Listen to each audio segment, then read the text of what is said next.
Chapter 94, Secret Affair, 3. This chapter has been stolen from LoveLore novels. Please read from the original source. Wenqing returned to her own room, a little flustered. She shut the door the moment she entered and took out the letter, placing it on the table. She didn't dare to read it herself. Rather, she wanted to use a fire starter to burn it to ashes. Just as she stood up, someone knocked on the door, scaring Wenqing into dropping the fire starter. In her panic, she hid the letter under a book. "Sister Wenqing, third young madam asked you to go to the kitchen and have some warm soup before you sleep." It was the voice of the little girl who was in charge of sweeping the courtyard. Wenqing didn't dare to tarry and quickly went out. Right after she had left, Fuyan came out from the room next door. As she watched Wenqing's disappearing back, she snorted in disdain. She wasn't on duty today, and Chu Lian had gone off to attend the feast at the Dingyuan estate. Since she had been feeling sore and tender all over from her monthlies, she had gone back to her room to rest after reporting to senior servant Gui. However, right after coming out of her room, she had heard the lower-tier servants discussing how third young madam had returned, and how she seemed to have brought some treasures back from the Dingyuan estate. Following that, she had heard sounds from the room next door and realized that Wenqing had returned to her room. Wenqing had only come to Songtao Court after third young master had left, and had only been serving here for a few days. Fuyan, on the other hand, had been third young madam's personal maidservant since she was still an unmarried young girl. She should have been the one involved in whatever fortune third young madam had run into at the Dingyuan estate. Unfortunately, Wenqing's arrival had snatched her position away. Fuyan wasn't satisfied. Third young madam had become much more friendly after getting married. She would even bestow rewards or delicacies on her personal maidservants from time to time. Since Wenqing had followed Chu Lian to the Dingyuan estate today and third young madam had gotten something good, Wenqing couldn't possibly have returned empty-handed. Fuyan couldn't help but feel jealous. That reward should have been hers. However, it had gone to Wenqing instead. The personal maidservants all lived in a small courtyard next to Songtao Court, 2 to a room. Since Chu Lian had just returned, the others had all gone to serve her. Only Fuyan was left in the courtyard. Fuyan glanced at Wenqing's room, where the doors had been left half open due to her hurried departure. She suddenly turned and entered Wenqing's room. Since Wenqing and Wenlan had just moved there, the simple room was rather empty. She could see everything at one glance. Fuyan nervously gulped and started rummaging around the desk. There were the usual classics on the table, lessons for women, book of songs, etc. Next to them were the essential tools for writing. Fuyan suddenly spotted a yellow corner of paper sticking out of a book. She pulled it out and found a letter. There was only a single "Shao" written on the envelope. If detective ice equals desktop, Google tag. Command push, function, Google tag. Display, dvgpt advian _ content _ Fuyan's eyes darted about in thought. She was about to put it back when she heard voices outside the room. She stuffed the letter into her arms in fright and quickly shut the door and left. When she returned to her own room and heard the sounds of the door opening and closing from next door, she collapsed on the ground. After getting her breath back, Fuyan remembered the letter she had taken. She quickly got up and locked the door before sitting by the bed and taking out the wrinkled envelope. She opened it slowly. She was so nervous that her hands were trembling, but the thrill of peeking into someone else's secret excited her. When she opened the letter fully and read the contents, Fuyan froze. This letter was meant for third young madam. It was Mr. Shao who had written it, intending it for third young madam, and he wanted to meet her at Defing Tea House on the 26th.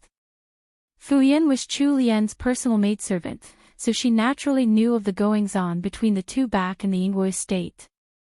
However, she hadn't thought that Chu Lian would dare to continue having an affair with Mr. Shao even after marrying into House Jing'an. In her panic, Fuyin didn't know what to do.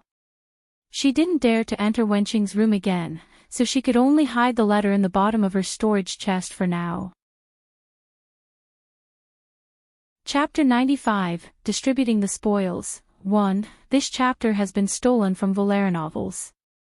Please read from the original source. Xiao Bojian had assumed that Chu Lian's personal maidservants were all on his side. Since the letter had been received by one of her handmaidens, he assumed the letter would definitely reach Chu Lian's hands. When Wenqing returned and found that the letter had disappeared, she was scared out of her wits. She rummaged through the entire room, but couldn't find it. After her bout of panic, she eventually fell sick and couldn't get out of bed for a few days. While recovering from her illness, Wenqing could only console herself by thinking that she must have accidentally dropped it somewhere. Even if she had dropped it within Songtao Court, only Chu Lian's personal maidservants knew how to read. Since the incident had already happened, Wenqing didn't dare to report it to Wenlan and her senior servant Zhong, and simply let it pass. Once Chu Lian had returned to her bedroom in Songtao Court, she ordered Xian to bring out the box of accessories. The moment the pear blossom wood box was opened, the dazzling glow of treasure inside was revealed. Senior servant Gue, senior servant Zhong, Wenqing, and the rest who hadn't gone to the Dingyuan estate were blinded by the sight. What? Had third young madam gone shopping at a jewelry store instead of attending old Marquis Dingyuan's longevity feast today? When Chu Lian looked up and noticed the shock on everyone's faces, she smiled mischievously. She took out Imperial Princess Liao's gracious contribution to the pot, the exquisite little golden Qilin statue, and showed it off to them. What do you think? Isn't it pretty? How could it possibly not be pretty? That was something that the Empress had ordered a special craftsman's guild to make by hand. Senior servant Gue and senior servant Zhong nodded in a daze. It was senior servant Gue who recovered first. Third young madam, where did you get all this jewelry from? Those couldn't possibly be visiting gifts from the Dingyuan estate. If the Dingyuan estate gave away things like that to their visitors, their doorstep would have been flattened by the crowds flocking there. Chu Lian shook the box of accessories while grinning from ear to ear. These were all top-quality goods, except for a few more normal-looking golden hairpins and bangles. However, even if their quality was just average, they were still worth a hefty sum. The best items of the lot were Lady Yang's red coral bracelet, Madame Huang's pink pearl bracelet, Royal Princess Duanjia's white jade ring, and Imperial Princess Liao's golden Qilin statue. Chu Lian shot a look at Xian before looking down into the box and picking out accessories to play with. Xian understood Chu Lian's hint, and explained everything that had happened at the Dingyuan estate to the rest. Senior servants Gue and Zhong were shocked. They hadn't expected third young madam to run headfirst into a plot like that just by visiting the Dingyuan estate. However, after they had recovered from their fright, admiration blossomed in their hearts for their young madam. There must have been plenty of high-ranking officials' wives at the feast. Chu Lian was only 15 years old, yet she had managed to deal with the situation with calm and poise. It must have been tough on her. Senior servant Gue frowned upon looking at the various expensive accessories placed on the table. When she thought about the noble madams whom the accessories belonged to, she couldn't help but break out into cold sweat. Turning to look at her young madam, she saw that Chu Lian was happily playing with her spoils of war without a care. Senior servant Gue started worrying about her naivete. If detective ice equals desktop, Google tag. Command push, function, Google tag.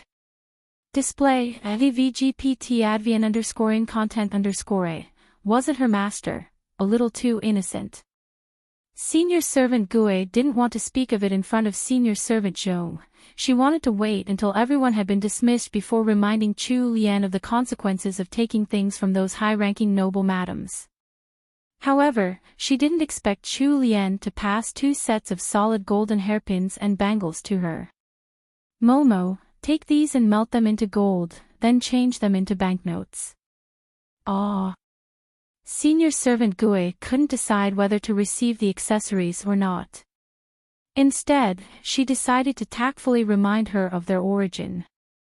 Third young madam, these accessories belong to those noble madams.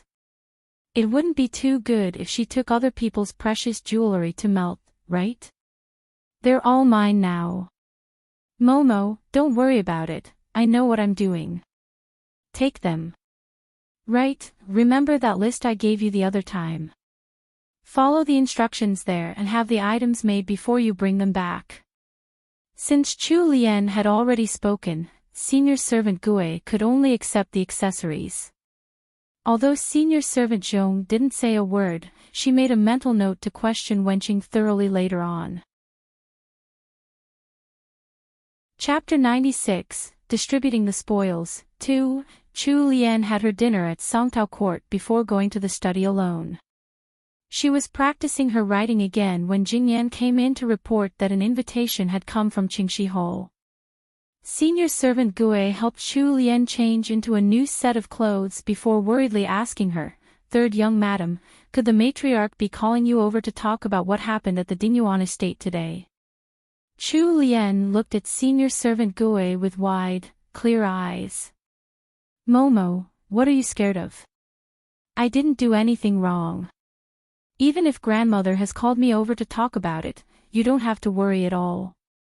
Senior servant Gui pressed her lips together without speaking. How could she not worry for Chu Lian? The people at the banquet were either members of the imperial family or high-ranking noble wives. Madame Huang, Lady Yang, Imperial Princess Liao, Royal Princess Duanjia, they couldn't afford to offend any one of them. Perhaps due to living in the modern world for over 20 years, Chu Lian didn't really notice differences in status or seniority when interacting with others. That was also one of the reasons why she had been able to face so many high-ranking noble madams at Mei Court without batting an eyelash. Even if the current emperor of the Great Wu dynasty stood before her right now, she would most likely only bow her head in respect and perform a normal greeting without any fear or reverence. Senior servant Gui's light sigh was full of worry. She sent Chu Lian off to the entrance of Songtao Court and watched as her young madam's silhouette disappeared into the dark night. When Chu Lian reached Qingxi Hall, she saw that the matriarch had already changed into a more casual outfit for home, a dress embroidered with cranes. Matriarch was seated on a sofa and having a cup of tea. Chu Lian performed the usual greeting for seniors. She was then called to matriarch's side with a smile. "Samlang's wife, come, sit here." Chu Lian obediently sat next to matriarch. Matriarch brought out a fine yellow peachwood box and pushed it to Chu Lian. "Samlang's wife, open it and take a look." Chu Lian tilted her head sideways and looked at matriarch with a puzzled expression. The warm light of the lamps complemented Chu Lian's clear, spirited eyes. Since she was still young, there was a tenderness to her looks that spoke of her youth. Her appearance could easily invoke affection in the hearts of elders. While looking at Chu Lian's lovable, naive expression, matriarch found that she was liking this granddaughter-in-law of hers more and more each day. Chu Lian opened the box, only to see a set of finely made tableware decorated with patterns for longevity, a small bowl, ivory chopsticks, a gold-lined porcelain spoon, and a jade chopstick rest. She held up this set of tableware and turned to matriarch, still a little bewildered. Matriarch chuckled. "This is a reward from old Marquis Dingyuan." Chu Lian recalled the longevity peach buns that had been served at the banquet in the outer court earlier and immediately understood. Could it possibly be because of those longevity peach buns? Matriarch nodded with a smile. "You silly girl. When did you learn how to make longevity peach buns? Why didn't you make some for grandmother to have a taste earlier?" Back at the Dingyuan estate, matriarch had been drinking tea in one of the courtyards, completely unaware of the events that had taken place at Mei Court. She had been chatting with a group of older madams when suddenly, one of old Marquis Dingyuan's closest manservants had sent this wooden box over. It was only after she had asked the servant that she found out about Chu Lian's contribution to the feast, a plate of longevity peach buns that had been highly praised. Various thoughts had run through Matriarchy's head at the time, but none of them had showed on her face. She accepted the gift, gave her thanks, and graciously accepted the praises from the other old madams. It was only later on that she had heard the details from a servant sent by Madame Zhou. "If grandmother wishes to eat some, I'll make them tomorrow," Chu Lian hurriedly offered. Good. Then grandmother will be waiting for your longevity peach buns tomorrow." Chapter 97, Distributing the Spoils, 3. This chapter has been stolen from LoveLore novels. Please read from the original source. Chu Lian put the lid back on the wooden box and placed it to one side. "Are there any other matters, grandmother?" If the matriarch had only wanted to pass the gift to her, she could have waited until the next day, when she gave her morning greetings. Since she had called her to Qingxi Hall alone, Matriarchy must have something to say to her alone. As expected, Matriarchy happily continued speaking. "Sanlang's wife, I've heard about what happened today. It must have been tough on you. Luckily, our Liener is smart enough to outmaneuver any trickery. Grandmother heard that you've gotten quite a few accessories from those madams. What are you planning to do with them?" The old matriarch watched Chu Lian's expression as she waited for her reply. Chu Lian stared back at Matriarchy with wide eyes, appearing as if she was confused. Inwardly, she smiled. Matriarchy was trying to test her. Chu Lian already had a plan for her spoils. "Grandmother, I couldn't have gotten these accessories without Lady Yang's help, so I can't just take their accessories. Granddaughter-in-law will write letters and prepare gifts in return tomorrow. Then I'll instruct some servants to send the accessories and gifts back." The slightly imposing expression on Matriarchy's face softened into kindness in an instant. Chu Lian continued, adding, "As for the others, I won them fair and square, so they're mine. Well, Imperial Princess Liao might come asking for her golden Qilin statue back. As for Madame Huang's precious pearl bracelet, I'll help to safeguard her treasure. She doesn't like me anyway, so I don't want to give it back to her." Pfft, Matriarchy couldn't hold back her laughter. Chu Lian's somewhat childish tone made her want to pamper her even more. Although she had spoken in a childish manner, there was nothing wrong with the way she had chosen to take care of things. She had heard that most of the accessories were top-quality treasures, and very few girls would bear to send them back again once they had them, especially someone without many accessories herself, like Chu Lian. It was good that Sanlang's wife hadn't been blinded by greed and had chosen the right way to handle those prizes of hers. Although she had been a little juvenile on some of the finer details, Chu Lian had a good grasp on how to please everyone involved overall. She had called Chu Lian over to knock some extra sense into her and make her more aware of the intricacies behind such dealings, but she hadn't expected that Chu Lian had already properly planned everything out. Matriarchy felt even more gratified that she had such a good granddaughter-in-law, but at the same time, she felt even guiltier about Chu Lian's situation. That heartless brat Sanlang had abandoned such a wonderful wife. What a waste. Matriarchy knew about the conditions that Chu Lian had grown up in back at the Yingguo estate, more or less. She wanted to wait and observe for a while longer, but after He Changdi's sudden departure and the events at the Dingyuan estate today, Matriarchy felt that there was a need to push forward her plans. "Sanlang's wife, it's getting late. Why don't you return to your courtyard and rest a little earlier? Tomorrow, come over to grandmother's place a little earlier. Grandmother has something else to say to you, if Detective Ice equals desktop, Google tag. Command push, function, Google tag. Display, avgpt advian underscoring content underscore a understood." Chu Lian agreed and bowed to Matriarchy before leaving Qingxi Hall. The next day, Chu Lian made her way to Qingxi Hall early in the morning for her daily greetings. Matriarchy had also gotten up earlier, seemingly on purpose. When Chu Lian arrived, the matriarch was already sipping some tea in the parlor. Chu Lian shot a glance at the xin-cha on the table and frowned a little. At the matriarch's advanced age, it wasn't good for her to drink tea that contained such a strange mix of spices. When matriarchy saw that she had arrived, she waved her hand to indicate that Chu Lian should take a seat by her side. Once Chu Lian had settled in, matriarchy passed a thin account book to her. Sanlang's wife, open it and take a look. Chu Lian opened the account book curiously. Within moments, she understood what it was. This was an account book for a restaurant. Gillen Restaurant was written in tidy lettering on the first page. Grandmother, this is an account book for Gillen Restaurant. Matriarchy smiled as she nodded. Gillen Restaurant was part of her dowry. It had already been in business for more than 50 years by now, and it could be considered one of the capital's long-established shops.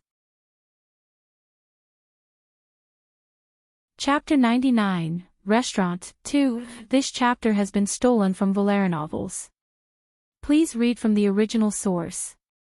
The two of them were getting along well when senior servant Lu came in with a smile, reporting that eldest young madam had brought the two young ladies over with her. Chu Lian looked at the account book before looking up at matriarchy again, her eyes shining with expectation. Matriarchy smiled. You silly child.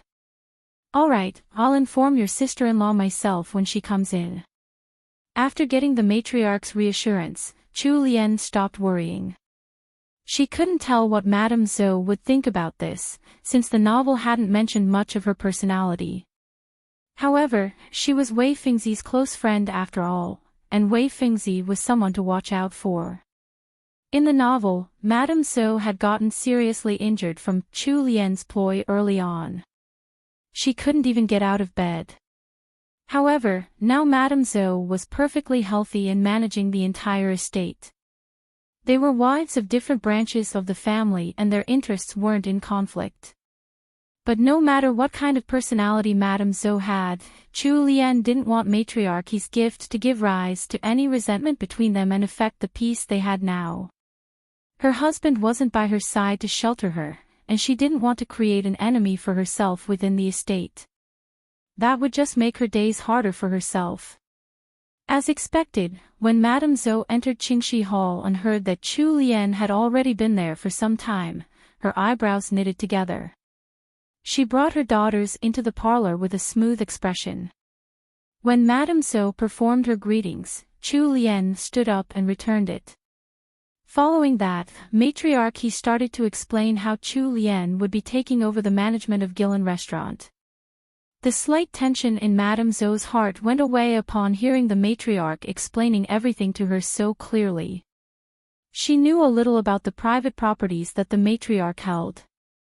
The most profitable one was a xin-cha shop. Its monthly earnings were roughly 200 to 300 taels. The worst property was Gillen Restaurant. It had been a losing business for years. Madame Zhou still couldn't understand why matriarchy kept it with her even though it wasn't earning money at all. She could have sold it off to buy another store in a more bustling location. It was just a restaurant in the red, and matriarchy had explained it to her straight away, so Madame Zhou didn't mind that only Chu Lian was given a property. Her impression of Chu Lian also improved by a lot. Dalong's wife, you've managed the estate for so many years and you've done well in managing the businesses in your hands. When you're free, do give a few pointers to Sanlang's wife. Madame Zhou gave a genuine smile this time. If third sister-in-law doesn't mind, then come to my courtyard at any time. Then I'll have to thank eldest sister-in-law in advance. Matriarchy's heart was soothed as she watched her granddaughters-in-law interacting peacefully. Her gaze fell upon her great-granddaughters and she opened her arms wide. Little Lin, come over to great-grandmother's side and let great-grandmother have a look at you too, if Detective Ice equals desktop, Google tag. Command push, function, Google tag. Display, VGPT advian _ content _ matriarchy tenderly stroked their heads. However, seeing them, she did have some regrets. Little one was already 6, but there were no great-grandsons for her to pamper yet.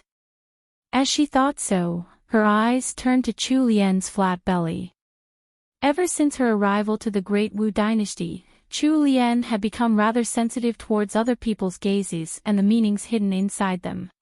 When she noticed the matriarch eyeing her belly, she stiffened and her mood worsened. She had forgotten that she had submitted that blood-stained white handkerchief to matriarchy's servants. In matriarchy's eyes, she and He Sanlang had already consummated their marriage on their wedding night. Furthermore, the Chu family's missus had the reputation of being particularly fertile. Perhaps matriarchy thought that she had hit the bullseye with one shot. Chu Lien's mouth twitched in her embarrassment. She was still a virgin, so it was impossible for her to be pregnant. It would be scarier if she actually got pregnant in this condition. TL note, if you like Chu Lien's funny and silly inner thoughts, try reading this. MC is kick-ass. The female lead is literally named Nutjob and the story starts out with her accidentally making the ugliest game character in history. Of course, she has the funniest lines in her thoughts too. 3.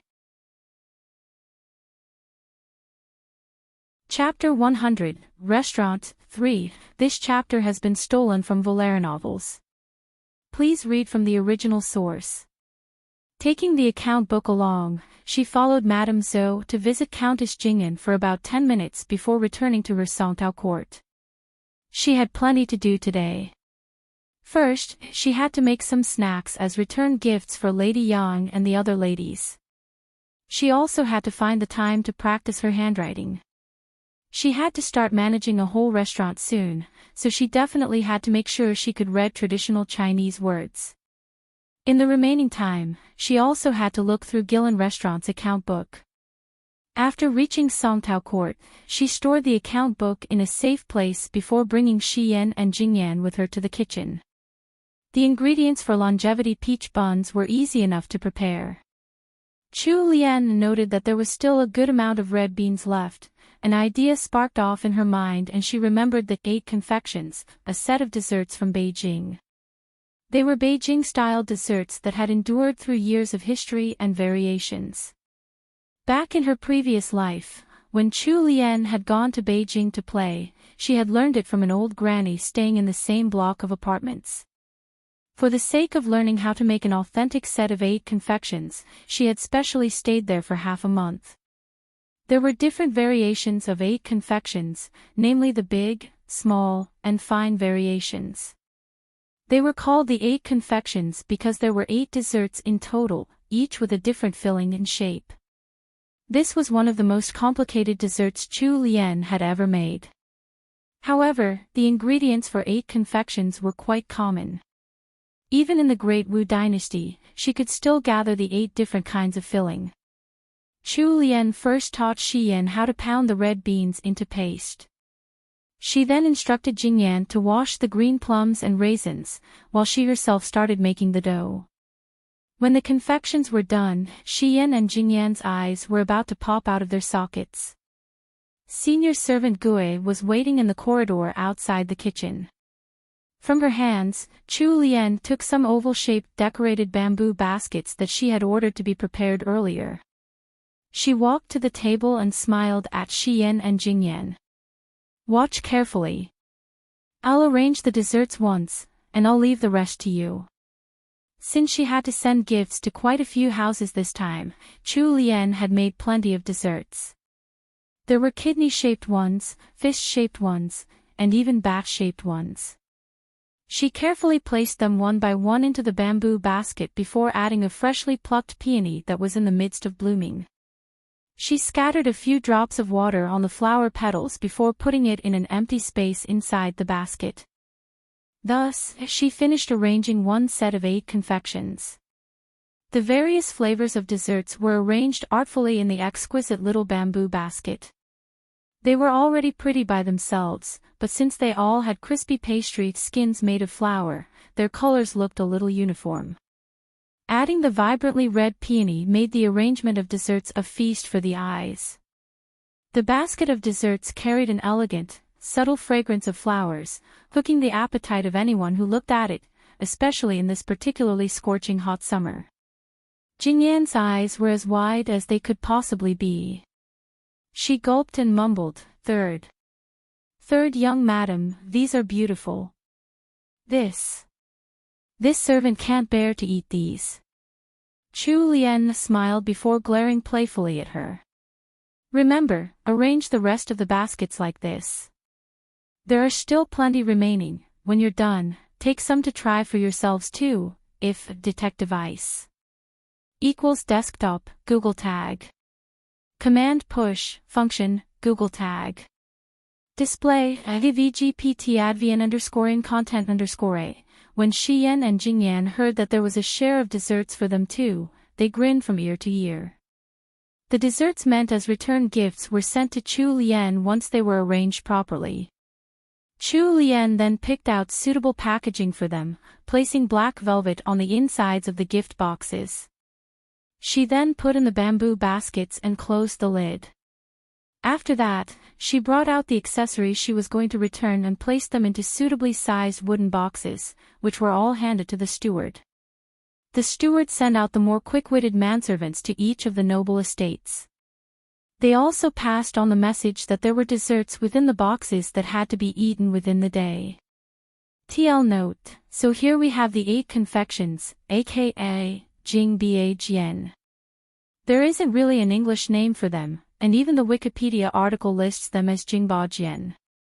The name literally means city's 8 items, with the Jing or city referring to Beijing. Here's an English article if you want to know more about them, http://www. ChinaScenic.com/magazine/the Jing, Beijing, traditional, edible, gifts, of, Beijing, 214, HTML. By the way, we just hit chapter 100. So in true TMR fashion, let's celebrate with some delicious food pics. Love 8 confections looks like what Chu Lian might have arranged inside the box. Chapter 101, A Gift in Return. After making the longevity peach buns, Chu Lian sent some over to each courtyard of the Jingyan estate, together with a set of 8 confections. It was still hot out, and Chu Lian had already eaten all these pastries before in her previous life, so she only had a few to satisfy her taste buds. On the other hand, the servants in Songtao court were happily eating away while they admired the desserts. After tasting Chu Lian's desserts, the confections that the famous cook show had made in the past were inedible in comparison. They had never thought that a small plate of desserts like this could have so many different forms and flavors. The stuffing in each one was different, and so were the shapes. There was even both sweet and salty flavors. Heavens, if Chu Lian hadn't actually made them, they wouldn't have believed that there could be such delicious desserts on earth, even if you beat them to death. The 8 confections were even more shocking than the longevity peach buns. Fuyan's favorite was the one with red date stuffing. The outside was soft and crisp while the inside was filled with a delicate fragrance, and there was even the aroma of red dates. She ate so much that her cheeks were bulging like a little squirrel hoarding its food. While distributing the confections, Xian smiled and placed the ones shaped like peach blossoms with the red date stuffing onto Fuyan's plate. Here, you greedy little cat. Although third young madam made a lot of these, there's just about enough for all of us to share. Here's an extra red date flavored one. If you like to eat them, why not ask third young madam for the recipe? Then you can make them on your own next time. Fuyan froze for a moment in the midst of chewing. She stared at Xian with wide eyes, who didn't notice the look as she was distributing the confections. This was how it had always been back at the Yingguo estate. Although she and Xian had both been assigned to serve third young madam on the same day, for some reason, third young madam liked Xian more and had always entrusted her with more tasks. Of course, she didn't like losing to Xian, but Xian often looked after her, giving her the first pick of any of the good food. They had eaten red dates together a while back, and Xian liked them too. But instead of keeping the red date-flavored pastries for herself, Xian gave them specially to her. Fuyan took a deep breath and looked down, trying to suppress the sour jealousy in her heart. She decided to hide the letter that Mr. Xiao had written to third young madam for the time being. She wouldn't give it to anyone, at least for now. Eating third young madam's great cooking every meal was pretty good anyway. Xian was unaware of the swirling thoughts in Fuyan's heart. She smiled as she placed a pomegranate-shaped pastry stuffed with a salty pepper paste onto Wenqing's plate. Wenqing hunkered down and ate her desserts in small, savoring bites, completely silent. These desserts suited her taste buds perfectly. She had never liked sweet things, but most of the confections in the capital were sweet. She had never eaten a salty confection that was pepper-flavored before. However, the more she enjoyed it, the more she thought of the incriminating letter she lost. It made her feel more and more uneasy by the second, causing the pastry to lose all its wonderful taste in her mouth. Meanwhile, in Countess Jing'an's courtyard, Miaozhen was serving the Countess a round, drum-shaped confection. Countess Jing'an hadn't eaten a proper meal for days, yet she actually managed to eat 3 pieces of the confections that Chu Lian had sent over. This made her handmaiden, Miaozhen, really happy. "Madam, I wonder how third young madam comes up with these ideas." Perhaps due to finally having eaten some food, Countess Jing'an's pale and hollowed face was a little flushed. She waved her hand, indicating that she was full. That girl, she really shouldn't have gone to the trouble. "I can't finish it all. Why don't you share the rest? If we leave it for too long, it'll be spoiled by tomorrow." "Ah. I don't have much to reward her with by now." Miaozhen wiped the corners of Countess Jing'an's mouth with a handkerchief. "Madam, what are you saying? Third young madam did this out of filial piety, and not for a reward. Didn't you hear from third young madam that she received Gillen restaurant from the matriarch today? Madam, you were so good at managing businesses when you were younger. Why don't you give her a few pointers when she comes for her daily greetings tomorrow?" TL note: in an author's note from the previous chapter, there were people complaining to the author that she wasn't updating frequently enough, so the author started posting 1K word chapters, like this one, to update more frequently lol. Chapter 102, Fighting for Peaches. 1. Countess Jing'an smiled and patted Miaozhen's slender hand. "You're the only one around here who I can count on to plan so perfectly. Miaozhen, you're already 17 this year. Do you have any plans for the future? You can't possibly stay by my side forever." When she heard Countess Jing'an's words, Miaozhen froze. She bit her lip and said, "Madam, Miaozhen wants to serve you forever." What nonsense. As a lady, you'll have to marry someday. How could you labor by my side for your whole life? If you really do that, wouldn't your mother be hurt? Miaozhen was the daughter of Countess Jing'an's nursemaid. When she was 10, her mother sent her to serve at Countess Jing'an's side. Unfortunately, Countess Jing'an's nursemaid had passed away from sickness sometime in the past few years. Before she died, she had begged Countess Jing'an to look after Miaozhen for her. Since Miaozhen had always been smart and considerate, Countess Jing'an was happy to look after her. Miaozhen's eyes immediately turned watery. She looked up and cast a shy glance at the Countess before mumbling quietly, "Madam, Miaozhen really doesn't have any requests at all. Miaozhen would just like to marry someone in this estate so Miaozhen can continue to serve Madam even after marriage." Countess Jing'an stared at the girl she had watched grow up. As she thought, the images of suitable candidates popped up in her mind one after another, but in the end, she still crossed them all out. The main steward of the outer court had a second son that might be suitable, and that child was also pretty clever. Unfortunately, that second son already took a wife last year. Otherwise, it would have been good for Miaozhen to become the wife of one of the estate's stewards. As she was distracted by her thoughts, a senior servant announced from outside that the heir of the family had arrived. Just as the voice of the announcer faded away, Heir Jing'an entered the room. "Mother, how has your health been lately?" The heir of House Jing'an, He Changqi, had the body of a martial artist. He also looked the most similar to Count Jing'an. Although he wasn't even 30 years old yet, his buff body, tan skin, and full beard made him look much older.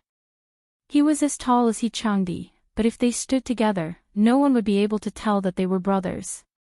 Countess Jing'an hadn't expected Daolong to charge right in just like that. She rolled her eyes helplessly at him. "How old are you by now? How is it that you haven't learned any manners?" He Changqi wasn't bothered by his mother's complaint at all. He wasn't someone who was bothered by trifling details. At a young age, he had usually kept to his father's side as he learned martial arts, so he had never been very conscious of the rules that bound the womenfolk of the inner court. Besides, this was just his mother's room. He Changqi looked down and noticed a few leftover desserts on the table next to the bed. With a refreshing smile, he said, "Mother, are the confections that third sister-in-law made to your liking?" Countess Jing'an waved He Changqi over to sit by her bedside. Since the eldest young master had arrived, Miaozhen didn't dare to dispense with etiquette. She kept her head lowered, and was already standing respectfully next to Countess Jing'an. When He Changqi had entered, she had immediately bobbed in greeting. Countess Jing'an's gaze inadvertently passed over Miaozhen, and she noticed that the little maidservant's face was flushed red. The countess was taken aback. She looked her eldest son up and down and found that the brat was standing with his back straight and hands behind his back, a broad smile on his face. "They suit my tastes very well. Mother has never eaten such exquisite, interesting desserts before." After the 8 confections had been finished, Chu Lian had sent a set to each branch of the family. Since there were 2 children in Daolong's branch, she naturally sent a few more to his courtyard. He Changqi had tried 2 of them and found them delicious. "I didn't expect that third sister-in-law would have secret recipes with her. Mother, I'm sure you haven't heard this yet. At old Marquis Ding Yuan's longevity feast, everyone was fighting over a small plate of longevity peach buns." "Ah!" Countess Jing'an was dumbfounded. What had happened? A bunch of noblemen had been fighting over longevity peach buns. Were those longevity peach buns, possibly made by Chu Lian? Chapter 103, Fighting for Peaches, 2. Chu Lian had reported the entire events of the Dingyuan estate to Countess Jing'an upon her return. Back then, the remaining longevity peach buns were sent to the banquet over at the outer court, and that was the last Chu Lian had seen of them. Since it was the male guests who had been the recipients, the female guests, who were in a completely different location, naturally had no idea what happened. Even the matriarch had only received the reward that old Marquis Dingyuan had bestowed on Chu Lian, and no other information. Countess Jing'an hadn't thought that something like that had happened at the male guest's side of the feast. He Changqi had purposely come over to make his mother happy, so of course, he narrated the entire course of events to her. It was a funny story and involved one of their family members, so he gave a lively description of the whole tale. Over on their side of the banquet, the feast hadn't been going on for long. The crowd was busy toasting the old white-haired marquis. It was at that moment that a maidservant brought in a plate of realistic longevity peach buns, saying that it was heir Dingyuan's wife, Madame Huang, who had sent them. After that announcement, everyone's eyes had been glued to the plate. The old marquis had been seated the closest to the peach buns. Although his sight was fading, his sense of smell was still as good as ever. Old Marquis Dingyuan sniffed and found that the peach buns actually carried the scent of fresh peaches. Finding it interesting, he immediately took one to have a taste, and gave his grand approval after one bite. Since a man who had lived a long life had tasted and approved of the peach buns immediately became a lucky charm. It would be a good omen of fortune and prosperity for a young person if they managed to eat one. The feastgoer's curiosity was already piqued by the bun's appearance. No one could have predicted that Erjingwa, who was known for chasing after novel things, would stand up on the spot to congratulate the Marquis before shamelessly asking for one of the longevity peach buns to eat. Old Marquis Dingyuan had laughed 3 times in amusement.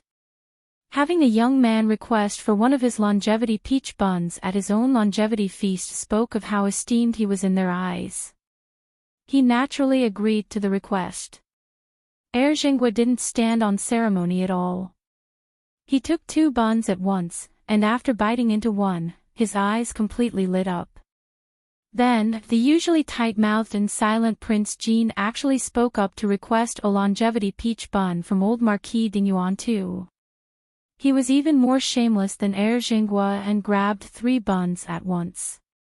Erjingwa was famous for being picky with his food, so it certainly said something when he made such an expression of enjoyment. Since he and Prince Jean had already paved the way for the rest, only adding to the crowd's curiosity, the plate of longevity peach buns had been completely swiped clean in a matter of minutes. 2 of the most influential and respected court officials were speechless upon beholding that scene. When had so many of their peers turned into foodies? How had they missed this? What were their spies doing? Hey! Isn't that the prideful old censor who likes to impeach others for fun, and turns all of his political comments into righteous preaching? Who knew that you were someone who would do anything for food? Do you still have any face left? What an eyesore. I hope you'll choke on those longevity peach buns. However, at the end of the day, the 2 court officials who couldn't put away their pride to snatch some of those longevity peach buns had stormy expressions on their faces. He Chanky's vivid descriptions made Countess Jeangon break out into a wide smile. She couldn't resist smiling as she pretended to glare at her eldest son. Keep this kind of talk inside our estate. Don't speak of this outside, lest we draw trouble to ourselves. We can't afford to offend those great officials. Yes, mother. I know. I'm just trying to make you laugh. All right, mother understands. You still have some work to do after lunch, don't you? Head out soon, don't waste your time here with mother. Chapter 104, Fighting for Peaches, 3. This chapter has been stolen from LoveLore novels. Please read from the original source. He Chunchi noted that it was about time, so he stood up to take his leave. After moving just 2 steps away, Countess Jing'an instructed from behind him, "Come back a little earlier for tonight's dinner." Although the various branches of the Jing'an estate didn't usually take their meals together, they would eat dinner together in the middle and end of every month. Everyone would gather in Qingxi Hall and strengthen their family bonds. I understand. I won't be late for my meeting. Countess Jing'an noticed that Miaozhen was still staring distractedly after her eldest son, long after he was gone. She inwardly sighed. 5 years ago, Miaozhen had fallen into one of the ponds in the estate by accident and the passing He Changqi had saved her. It was likely then that this girl had fallen in love with him. Unfortunately, the He family had that rule against taking concubines. However, Dalong had been married to Madame Zhou for quite a number of years and they still didn't have any sons. Furthermore, Madame Zhou had suffered some complications after giving birth to little Lin. Little Lin was already 4 this year, but there was no news of another pregnancy from Dalong's wife. Dalong was about to hit the age when he would be allowed to take a concubine, since he had no sons. Countess Jing'an abruptly made a decision. She pulled Miaozhen's hands into her own and smiled as she asked, "Miaozhen, what do you think about the heir?" "Ah." Miaozhen hadn't expected Countess Jing'an's sudden question. Her face flushed red and her soul seemed to have flown to the far reaches of the earth in her panic. She quickly cast a sideways glance at the Countess, but she couldn't read the expression on Countess Jingen's face at all. The redness on her face gave way to pallor and she knelt to the ground with a thump. Trembling, she said, "This servant has such a lowly identity, this servant doesn't dare to have any thoughts of the air." After she finished speaking, she placed her head on the footrest before the bed, shaking like a leaf in the wind. She didn't dare to say another word. As one of Countess Jingen's handmaids, she knew the rules of the estate clearly. The men of the family were only allowed to take a concubine if they didn't have any male heirs when they reached the age of 30. Thus, she had quickly cut off her own desires for heir Jingen. She would daydream of that unattainable man only when she was alone, but because she had gotten a little lost in her thoughts just now, the Countess had actually discovered that the object of her affections was eldest young master. Countess Jingen was a little startled. It was only now that she realized her silly handmaid had misunderstood her intentions and thought that she was angry that Miaozhen had stepped out of bounds for daring to long for her eldest son. Countess Jingen sighed helplessly. She reached out to pull the trembling Miaozhen up and glared at her. "You silly girl. How could I possibly think like that? All right, I'm not blaming you. Just tell me honestly, what do you think about Daolong?" Miaozhen stared at Countess Jingen in a daze. It took a long moment before she looked down with a flush that spread all the way to her neck. Heir Jingen is tall and handsome if detect device equals desktop Google tag. Command push function Google tag. Display avgpt advian _ content _. Countess Jingen burst out into laughter. Tall and handsome. As his mother, she knew better than anyone what her eldest son was like. If Daolong's burnt skin and ruffian-like appearance could still be considered tall and handsome, then love really was blind. If Miaozhen had used that description on Sanlang, she might have believed it. All right, I understand. Miaozhen, don't worry about it and continue serving at my side for now.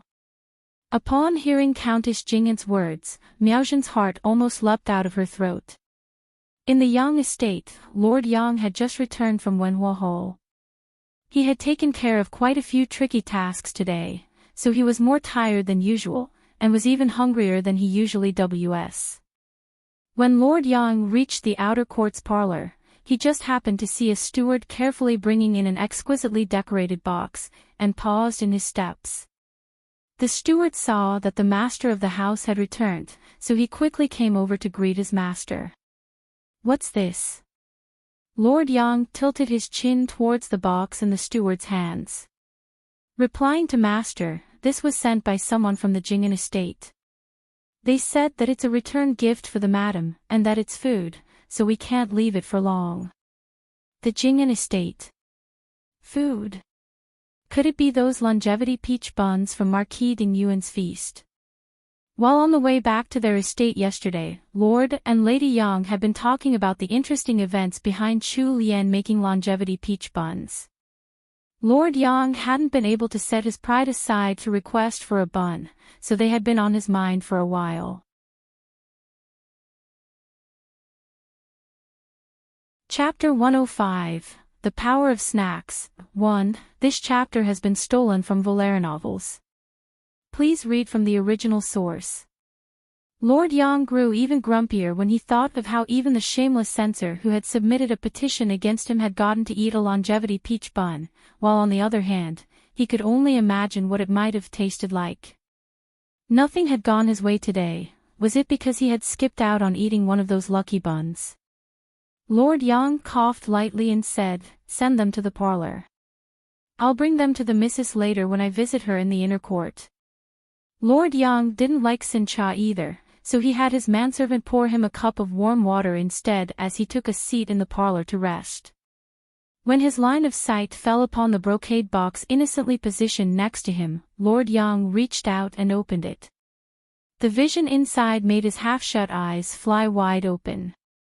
8 pastries were arranged inside the small, exquisite green bamboo basket.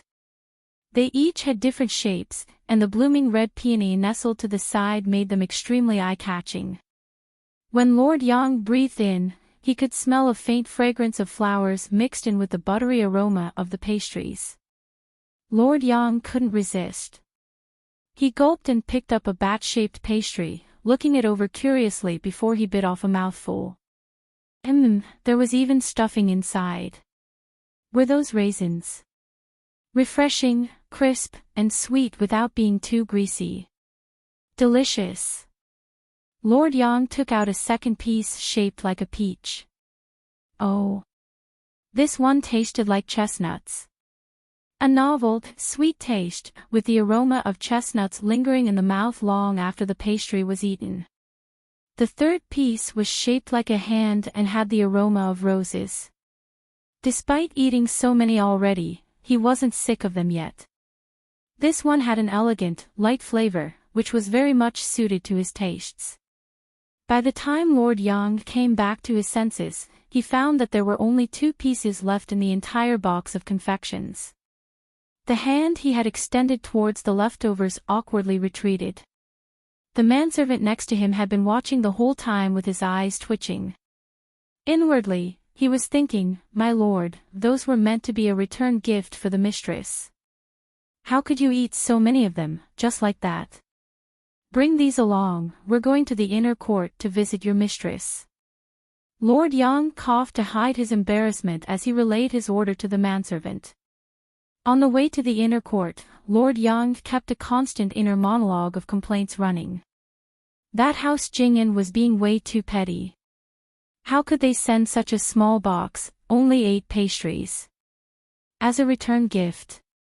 There was only one of each flavor, too. So when he finished one pastry in 2 bites, that meant he couldn't have another of the same flavor. They arrived at the inner court's main courtyard to the sight of Lady Yang speaking to her daughter-in-law. Lady Yang turned her head and immediately spotted her husband. She stood up and welcomed him with a smile. "Dear, why are you back so early today?" she asked. When she noticed the brocade box that the manservant was carrying, the smile on her face grew even more pronounced. "Why, you even brought me a present today. If detect device equals desktop, Google tag. Command push, function, Google tag. Display, dvgpt advian _ content _ a. Lord Yang's face stiffened a little in his embarrassment. "This is a return gift from House Jing'an." The manservant set the brocade box on the table before retreating. Lady Yang raised an eyebrow in inquiry. Upon remembering the girl she had met at Marquis Ding Yuan's longevity feast, she walked to the table without bothering to give a second thought about Lord Yang's expression. House Jing'an's return gift. What could it be? I'll have to show it to my daughter-in-law too.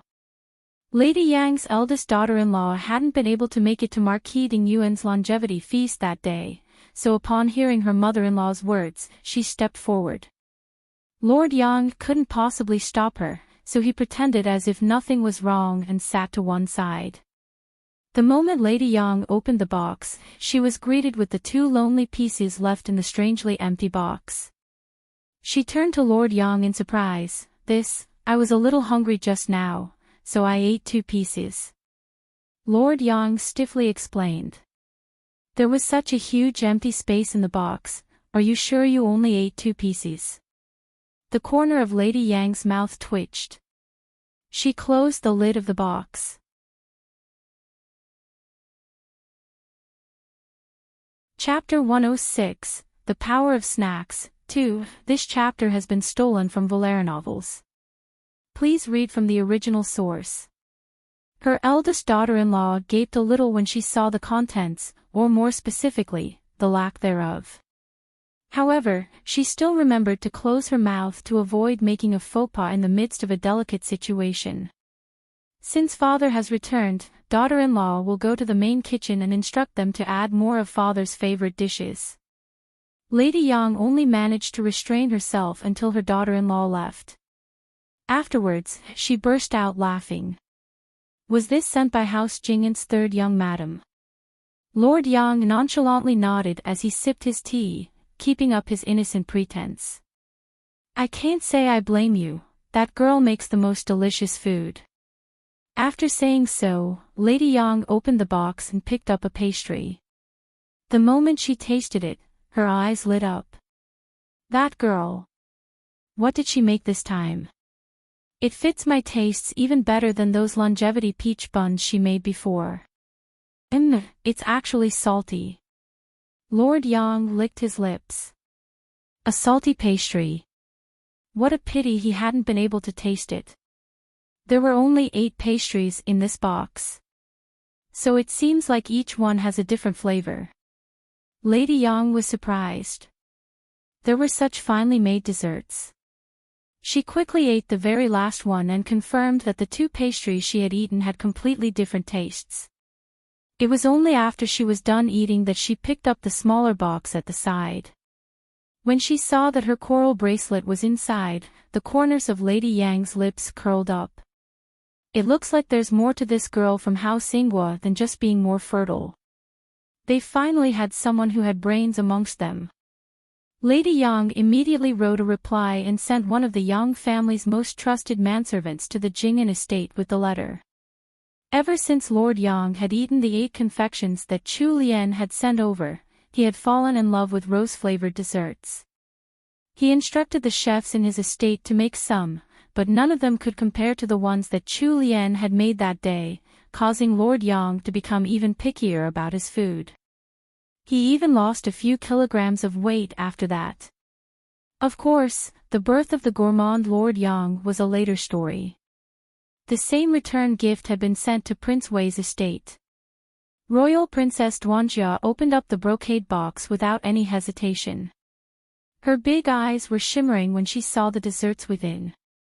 In order to enjoy them all by herself, she carefully brought them back to her own courtyard. Not even her second brother received a single piece when he came over looking for snacks.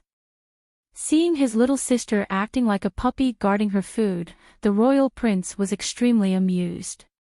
He immediately ran off to his mother's room to tattle on his sister. Mother, third sister found something really delicious, but she's so stingy she wouldn't let me have a single bite. Oh.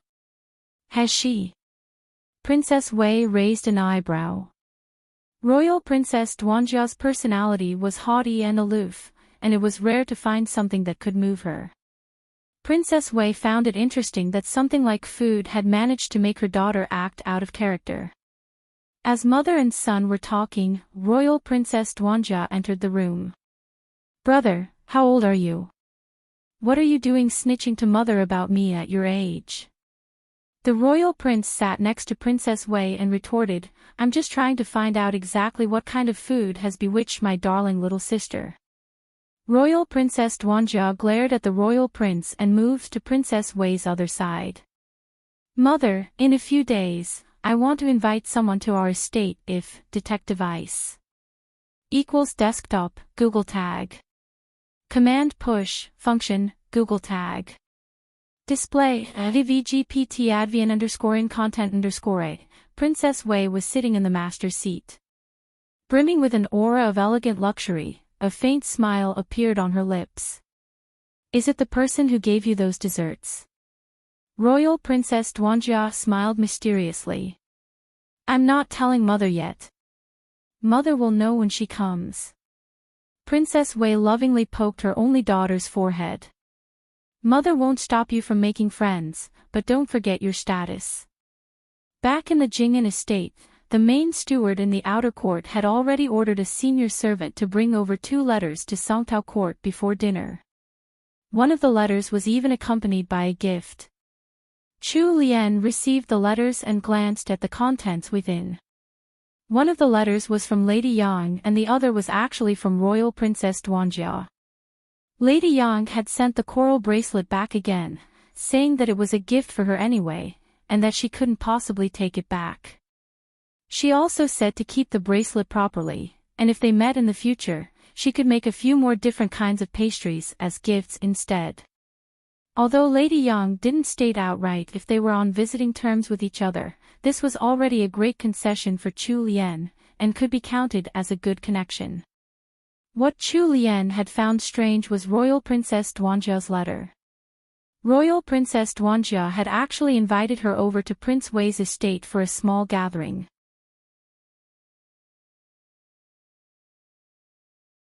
Chapter 107, The Power of Snacks. 3. Chu Lian remembered seeing Royal Princess Duanjia's mysterious goodwill towards her in the Dingyuan estate. She frowned. The novel had only mentioned Royal Princess Duanjia a few times, and she hadn't even properly made an entrance in the scenes that Chu Lian had read. She didn't know much about Royal Princess Duanjia's personality or Prince Wei's estate. However, since it was a royal princess who had sent her a proper invite, it wouldn't be good if she rejected it. There were many noble ladies in the capital who would love to get connected to Royal Princess Duanjia, but weren't able to. Besides, Chu Lian didn't hold any ill will towards her. After accepting Royal Princess Duanjia's invite, Senior Servant Gui and Senior Servant Zhou were happy as well. Royal Princess Duanjia was famed for being detached from the social circles of the nobility. At most, she would occasionally mix with some of the ladies from the imperial family, but she didn't have any known close friends amongst the nobility. Prince Wei was someone that even the most favored courtiers would have to pay respects to, so if Chu Lian could form a connection with Royal Princess Duanjia, even House Jin Gan's prestige would rise a level. Dinner was at Qingxi Hall tonight. When Chu Lian arrived at the entrance, she could hear laughter coming from within. Chu Lian walked in curiously, and matriarchy waved her over. Samlang's wife, come over, we were just talking about you. With the exception of Madame Zhou's two daughters, Chu Lian was the youngest amongst them. She obediently greeted all her seniors before she was pulled by matriarchy to sit on a soft chair just one step below hers. Grandmother, what were you talking about me? Her inquisitive wide eyes made the matriarch smile again. Your eldest brother was just talking about those longevity peach buns you made at the Dingyuan estate. Grandmother tried them today as well, they're really tasty. Chu Lian smiled back and replied, it's good that grandmother likes them. It'll make more interesting ones for grandmother's birthday. Look at this, so those longevity peach buns weren't even the best ones. There are more interesting ones to be had. Everyone in the parlor laughed together. Chu Lian's sharp gaze swept over each member and picked out some unhappiness in Madame Zhou's eyes, so she quickly changed the topic. Second brother has come back early today. I heard that we're having venison for the banquet. Granddaughter-in-law can't wait. After Chu Lian changed the topic, she glanced at Madame Zhou again and noticed the lightening of her expression. However, Changqi just had to add fuel to the fire at this moment. Third sister-in-law, since you know how to make those fine pastries, do you know how to cook a better dish of venison? Chu Lian cried out in her heart. Madame Zhou was already starting to dislike her, but her eldest brother just had to add that line. Venison's quite rare, so sister-in-law doesn't have any secret recipes for venison. When Chu Lian finished speaking, Changqi's face practically radiated disappointment. Following that, the family ate their dinner together. Chu Lian didn't want her eldest sister-in-law to feel like she was taking the spotlight, so she didn't speak much during the meal, except to reply the matriarch. When she returned to Songtao Court afterwards, Chu Lian patted her chest in relief without minding her image one bit. She had been scared to bits. She hadn't thought that just making some desserts would be enough to draw her eldest sister-in-law's jealousy. It looked like her journey to become a peaceful layabout in the inner court wouldn't be that easy. Chu Lian hadn't even mentioned Lady Yang's gift of a coral bracelet and Royal Princess Duanjia's invite to her estate in front of the family. She wondered if Madame Zhou might misunderstand if she had spoken of it just now. After she had thought it through, Chu Lian decided to tell the matriarch alone when she made her morning greetings at Qingxi Hall the next day. Royal Princess Duanjia had invited her to meet at her estate on the 26th of the month. There were still 2 days left to prepare, so it wasn't too urgent.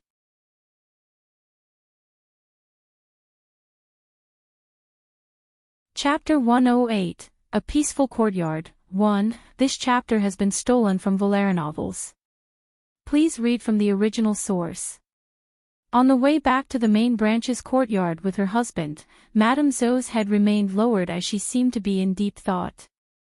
However, Changqi just had to move up beside her with a regretful expression as he lamented, if only third sister-in-law knew how to cook venison. I wonder how delicious that would be.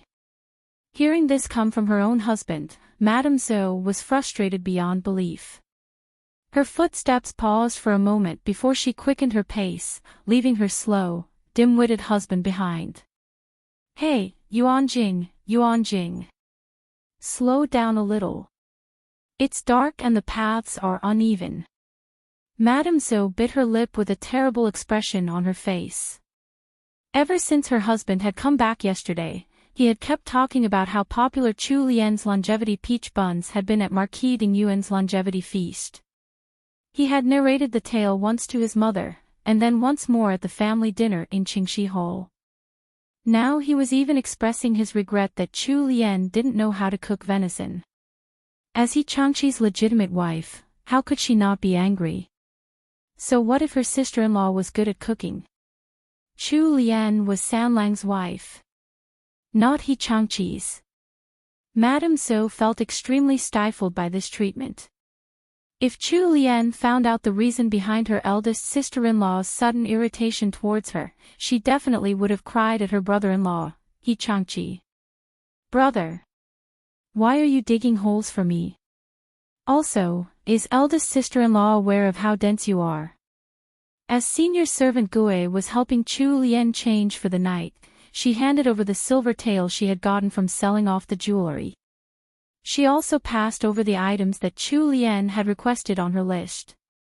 While heading towards her little study, Chu Lian opened the small wooden box that senior servant Gui had given to her. Inside were 4 small gold bricks, which sat together with the silver accessories she had ordered before. Senior servant Gui, who was following right behind her, hesitated for a moment before she spoke up. Third young madam, why don't you save these taels instead? Although we're living in the estate now, you're only a member of the third branch, after all. Third young master won't be inheriting the family title. After the matriarch passes away, each branch of the family will undoubtedly be split up. With eldest young madam controlling the estate's finances, you won't get much for your expenses. Chu Lian turned and looked strangely at senior servant Gui. Under the light of the lanterns around them, her almond-shaped eyes were like shining stars and as clear as water. Momo, are you expecting me to get rich just by saving money, if Detective Ice equals desktop, Google tag. Command push, function, Google tag. Display, advgpt advian _ content _ Senior servant Gui turned speechless. After a pause, she tried to continue her persuasion. But you've just started managing your branch of the family. Perhaps it wouldn't be too good to spend so much right from the beginning. What she didn't say was that, if Chu Lian started bestowing rewards on people without any particular reason, it would be setting a hard precedent to live up to. If the servants were given regular rewards from then on, then they would definitely expect even more on special occasions. If not, the servants would become disappointed, making them hard to manage in the future. Furthermore, although those custom-made silver accessories weren't too expensive, they were all high-class designs. They would even be suitable for the imperial family to wear, let alone a few noble servants. By now, Chu Lian had already walked into her study and arrived at her desk. She set the wooden box down and took out the silver accessories within, moving them to a lacquered redwood tray, which Chu Lian had specially covered with a dark blue silk cloth. The contrast between the dark blue and the glint of the silver made the accessories shine even brighter. Coupled with the novelty of their designs, they were comparable to any set of gold accessories. Momo, don't worry. Didn't grandmother give me a restaurant? Chu Lian's reply was rather distracted as she happily arranged the accessories on the lacquered tray, separating them into different types. Senior servant Gue couldn't say a word. A restaurant.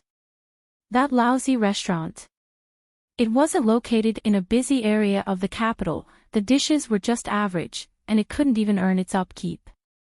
How could it be counted as a source of income for them? It would be good enough if they could break even. Senior servant Gue was seriously wondering if the matriarch had it out for Chu Lien and if she had given Chu Lien that failing restaurant to make her pay for its upkeep.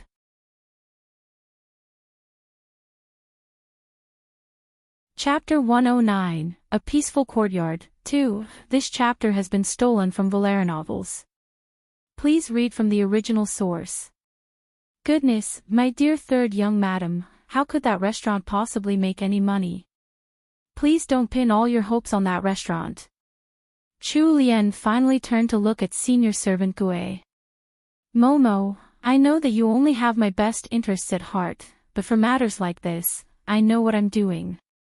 Unlike her usually soft and kind voice, the Chu Lien of now carried the strict authority of a person in power. Senior servant Gue stiffened and quickly stopped speaking. Although third young madam's personality had changed and she had become much more easygoing with them as compared to before, it didn't mean that senior servant Gue could overstep her bounds as a servant and think to change her master's decisions. She had committed one of the taboos as a servant. Finally realizing what she had done, senior servant Gue broke out into cold sweat. Chu Lien had the same thoughts. Although she didn't like being harsh towards others and preferred to live casually, even to the point of being a little dazed and silly at times, she never played around with important matters. She also had her own ideas, and hated when others tried to make decisions for her. She knew that her way of thinking was very different from the way the people here thought, so upon arriving in the Great Wu dynasty, she had always tried to be as easygoing as possible. However, that didn't mean she would allow others to interfere with her choices. It was the same for the silver accessories today, as well as any important decisions from now on. This old servant understands. When Chu Lien saw that senior servant Gue had finally gotten the message, her expression softened and returned to her usual tender smile. Her gentle demeanor also returned. Momo, you have to trust me. Money is easy to earn. Chu Lien even broke out into a mischievous grin, blinking innocently at senior servant Gue. Although senior servant Gue was nodding on the surface, she didn't believe Chu Lien's words a single bit on the inside. Even though third young madam had a good head on her, due to her status back in the Yingguo estate, she hadn't been able to interact much with the outside world. Third young madam's stepmother had never really taught her much about the world either, so it would be normal if Chu Lien had good ideas, but not the experience to execute them well. Senior servant Gue sighed inwardly. It might be best to let third young madam suffer some setbacks so that she could understand clearly. After dismissing senior servant Gue from the room, Chu Lien kept the gold bricks in the wooden box. Now that she had these gold bricks at hand, she had a total capital of 600 taels. Although this was already a huge sum in the eyes of most people, it wasn't enough at all for Chu Lien. She opened up another brocade box on the side, this time to admire Imperial Princess Liao's golden qilin that sat within. The corners of her lips lifted up into a smile. Imperial Princess Liao, since you like your brother he so much, I'll let you donate the rest of my funds. Before heading off to sleep, Chu Lien flipped through the account book that matriarch he had given her for Gillen Restaurant. What she had was the accounts of the last 3 months. Since there were barely any customers, the records for all 3 months could fit into a single thin book. If detective ice equals desktop, Google tag. Command push, function, Google tag. Display, advgpt advian underscoring content underscore a. Without even talking about whether the numbers would add up correctly in such a thin account book, Chu Lien couldn't agree on the way the accounts were being recorded. She could see that there were quite a few places where the records didn't make sense, just from skimming through them roughly. For example, the following entries. June 1st, kitchen expenses, 1 tael. Kitchen expenses. What had they bought? Was it the fresh ingredients for the day, kitchen utensils, or even furniture? They had only described the expenditure in such vague terms that she had to suspect that there was embezzling going on. June 12th, 5 kilograms of pork, 100 coins. Chinese cabbage, 10 coins. Tea leaves, 500 coins. There had only been 2 or 3 customers daily for the first half of June. At its lowest, there might not even be any customers at all. At the peak, there had never been more than 5 customers in a day. And amongst all these diners, only one person had even ordered a pork dish. This meant that Gillen restaurant's pork dishes weren't very popular, so they shouldn't be buying more than 0.5 kilograms of pork a day. However, on that day, they had bought 5 times that amount. So they were using the company's accounts for their own expenses. Hee hee. She had only gone through a third of this thin account book, and she had already found so many suspicious points. There was no need to keep reading further. It looked like there wasn't just a problem in management for this Gillen restaurant, but there were also some rats amongst the employees. Even if this group of embezzlers were to run the most popular restaurant in the entire capital, it would probably still be a losing business.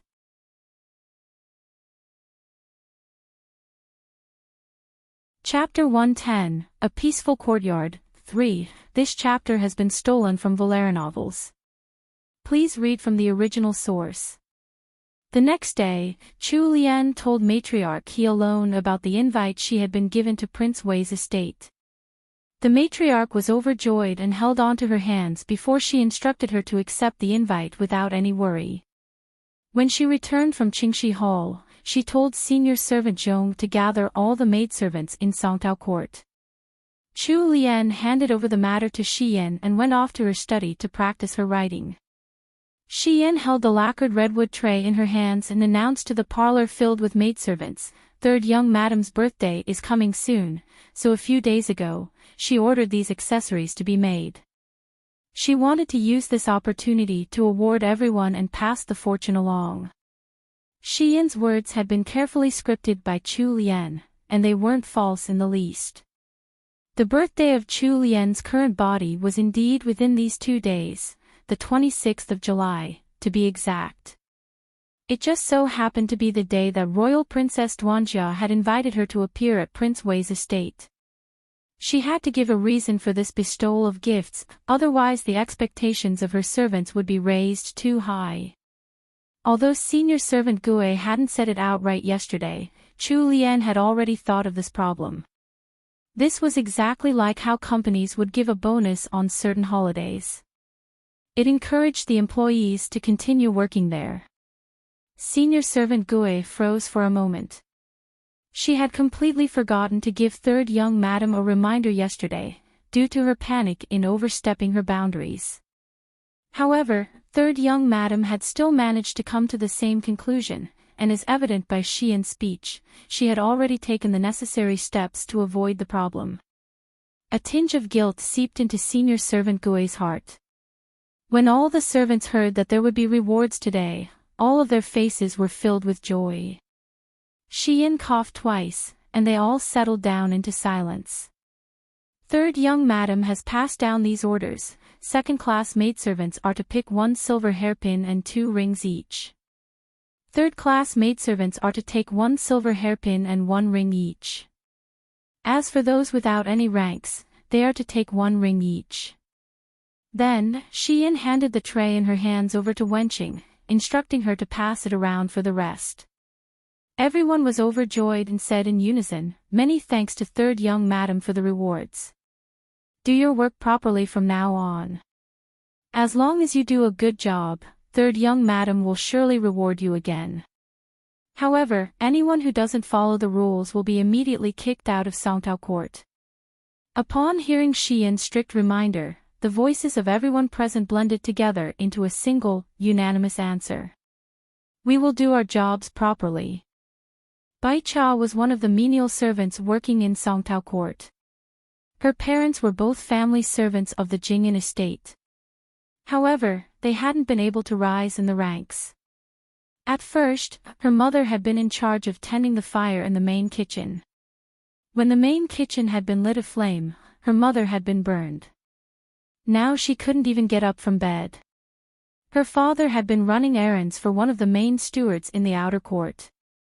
However, a few years ago, someone had set him up to take the fall for embezzling some funds from the estate. He had been punished by eldest young madam and was now working in the stables, shoveling horse manure. Perhaps due to the shock, he had become an alcoholic, getting drunk every day. Her two older brothers weren't in very high positions in the estate either. Bai Cha had started working as a menial servant since she was 10. Even after 4 years had passed, she was still sweeping floors in the estate. She had wanted to try catching third young master's eye, but third young madam had entered the estate then. If detective ice equals desktop, Google tag. Command push, function, Google tag. Display, advgpt advian _ content _ a. Since third young master had suddenly left the estate for the northern border, Bai Cha could only do her job quietly. However, her mother's health was deteriorating and she desperately needed money to get a doctor for her mother. All the funds at home had been taken away by her father for drinks. She was right at the point of no hope when Chu Lien had suddenly bestowed these rewards. She grasped the 3-leaf clover ring tightly in her hand, her eyes full of gratitude as she looked towards the main bedroom of the courtyard.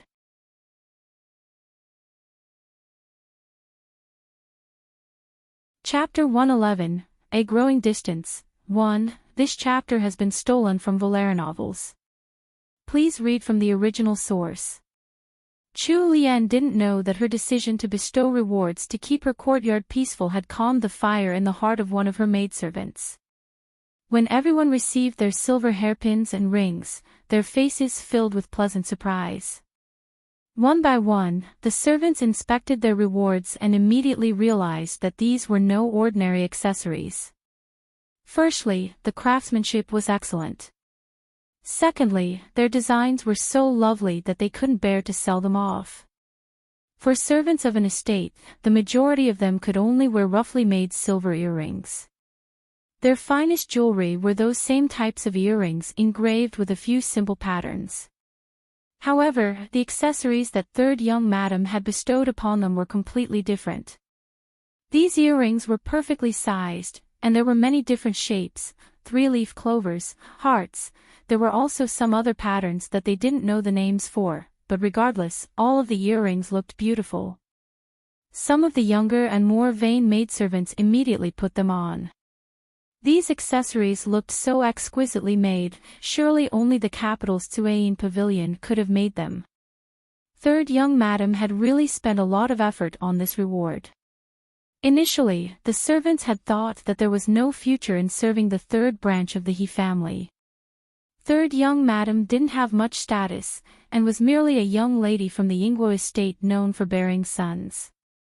She didn't seem to have any other redeeming qualities that had brought her into the Jing'an estate.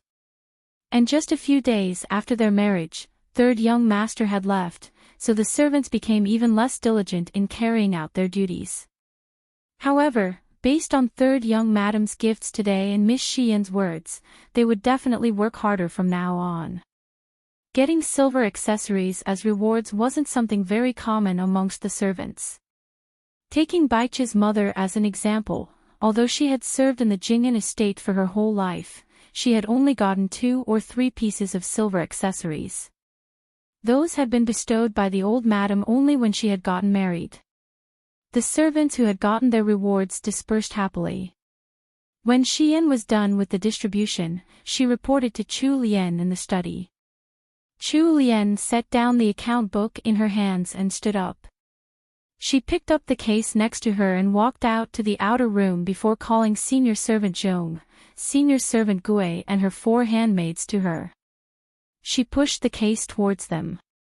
I had these prepared specially for all of you. You're my most trusted servants, so I couldn't possibly miss your share of rewards. Fuyin had been wondering why all the lower-class servants had gotten rewards, while she and the other personal maidservants hadn't gotten a single thing. She hadn't thought that third young madam had already prepared their share and was waiting to pass it to them. Fuyin had seen all the silver accessories being handed out. They were finely made and their designs were beautiful and novel. Even just looking at them, she found it difficult to hold back her desire. Senior Servant Zhong acted like Senior Servant Gue had the day before. She looked at Chu Lian with a disapproving gaze. How could third young madam act this way? Handing out rewards so generously the moment she entered the estate was a grossly inappropriate use of money. However, she didn't say a word out loud. She simply kept score in her heart, preparing to report all of this in a letter to third young master. Wenqing and Wenlan were just second-class maidservants, so of course, they weren't included in the share for Chu Lian's personal handmaids. Come here, take a look and see which ones you like the most. When the case was opened, pairs of golden earrings and rings were revealed. There were 2 sets of accessories that had more traditional designs and contained more gold. Chu Lian had prepared those 2 sets for the 2 senior servants. The other sets were made of more new and interesting designs with lovelier patterns. One pair of earrings was shaped like peach blossoms.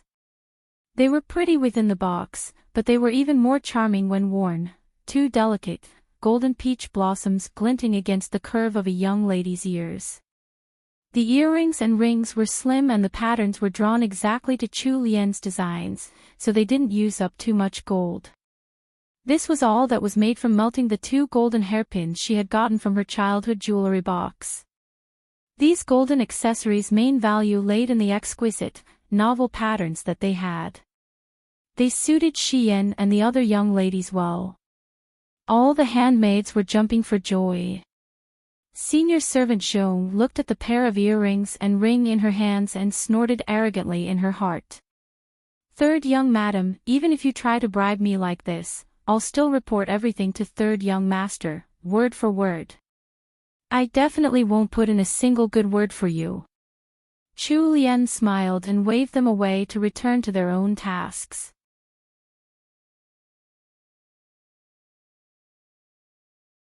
Chapter 112, A Growing Distance, 2. This chapter has been stolen from LoveLore novels. Please read from the original source. In the blink of an eye, it was already the day of the visit to Prince Wei's estate. Chu Lian rose early that morning and personally cooked a bowl of shredded chicken longevity noodles for her own birthday.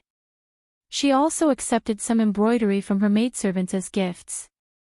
When she went to Qingxi Hall for her daily greetings, matriarch gave her a bolt of lake blue silk fabric.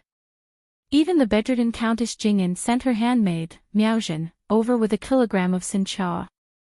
Her eldest sister-in-law, Madame Zhou, was the only one who hadn't given her anything. Right after bidding goodbye to matriarch, Chu Lian immediately boarded the carriage, carrying the confections she had made this morning to Prince Wei's estate. Back at Qingxi Hall, Madame Zhou had just brought over her 2 daughters to give their daily greetings. Matriarch frowned a little and tested her with a question. Dalong's wife, do you remember if there's any special occasions today? Due to the heat of the day, Madame Zhou had been a little absent-minded since she had woken up. Hearing this, she asked curiously, a special occasion. When the matriarch saw that she hadn't reacted at all to her test, she set down her teacup. It's nothing. Perhaps my memory's getting a little muddled in my old age. Madame Zhou rushed to reassure her. Grandmother, your body's still healthy and strong, how could you possibly be muddled? Has granddaughter-in-law missed out on something? Granddaughter-in-law still needs grandmother to give her reminders. The matriarch looked at this granddaughter-in-law of hers. Madame Zhou had married into the Jing'an estate for close to 10 years now. Although she wasn't the best at managing the estate, she did a good enough job of it. At the very least, there weren't any obvious mistakes in her work. Why had Madame Zhou started making mistakes the moment Sanlang's wife entered the estate? She had been observing her for the past few days. Dalong's wife seemed to look a little haggard, and she was no longer as orderly in her tasks. Her strength seemed to be lacking now. She had even forgotten the birthday of Sanlang's wife. There was a small booklet recording the birthdays of every master in the estate. When it came to someone's birthday, they would distribute some funds from the public accounts to each branch of the family for a birthday celebration. Matriarch he took another sip of tea and kept quiet. Instead, it was Madame So who asked, "Grandmother, I just heard one of the servants report. Third sister-in-law has gone out." The matriarch nodded. Sanlang's wife received an invite from Royal Princess Duanjia, so she's gone to Prince Wei's estate for a small gathering. What? Royal Princess Duanjia. Madame Zhou instantly went through a raging storm of emotions. She knew clearly how influential Prince Wei was. Prince Wei was the emperor's brother, and a leisurely prince. When the emperor had been fighting the other princes for the throne, Prince Wei had contributed much to his efforts. However, when the emperor had ascended to the throne, Prince Wei had handed over all the authority in his hands and requested that he become a layabout prince. Due to the guilt he felt towards Prince Wei, as well as the fact that they shared the same mother, the emperor thought very highly of this brother of his. Since Royal Princess Duanjia was Prince Wei's only daughter, she was pampered to the same degree of any imperial princess. Although Prince Wei didn't hold any power now, he was officially the next in line to become the imperial clan leader. Why hadn't she heard anything about third sister-in-law going to Prince Wei's estate? Shocked, Madame So could do nothing but look at the matriarch. The matriarch didn't even twitch as she said, "Royal Princess Duanjia sent someone over with an invite 2 days ago. I forgot to mention it, it's not Sanlang's wife's fault." After hearing the matriarch's explanation, Madame Zhou's eyes darkened. She sat for another 10 minutes before leaving and taking her daughters with her. TL note, a nice and simple bowl of noodles with shredded chicken, Also, happy birthday Chu Lian. The Chinese usually eat longevity noodles on their birthdays, as a wish to have a long and healthy life. It's usually a family member, aka mom, who cooks it for you, making it even more heartwarming. I've had these noodles once or twice for a birthday before too, but we usually have birthday cake instead nowadays. 3. I found a blog post about it in English so you can read more about this custom here. Shredded chicken noodles.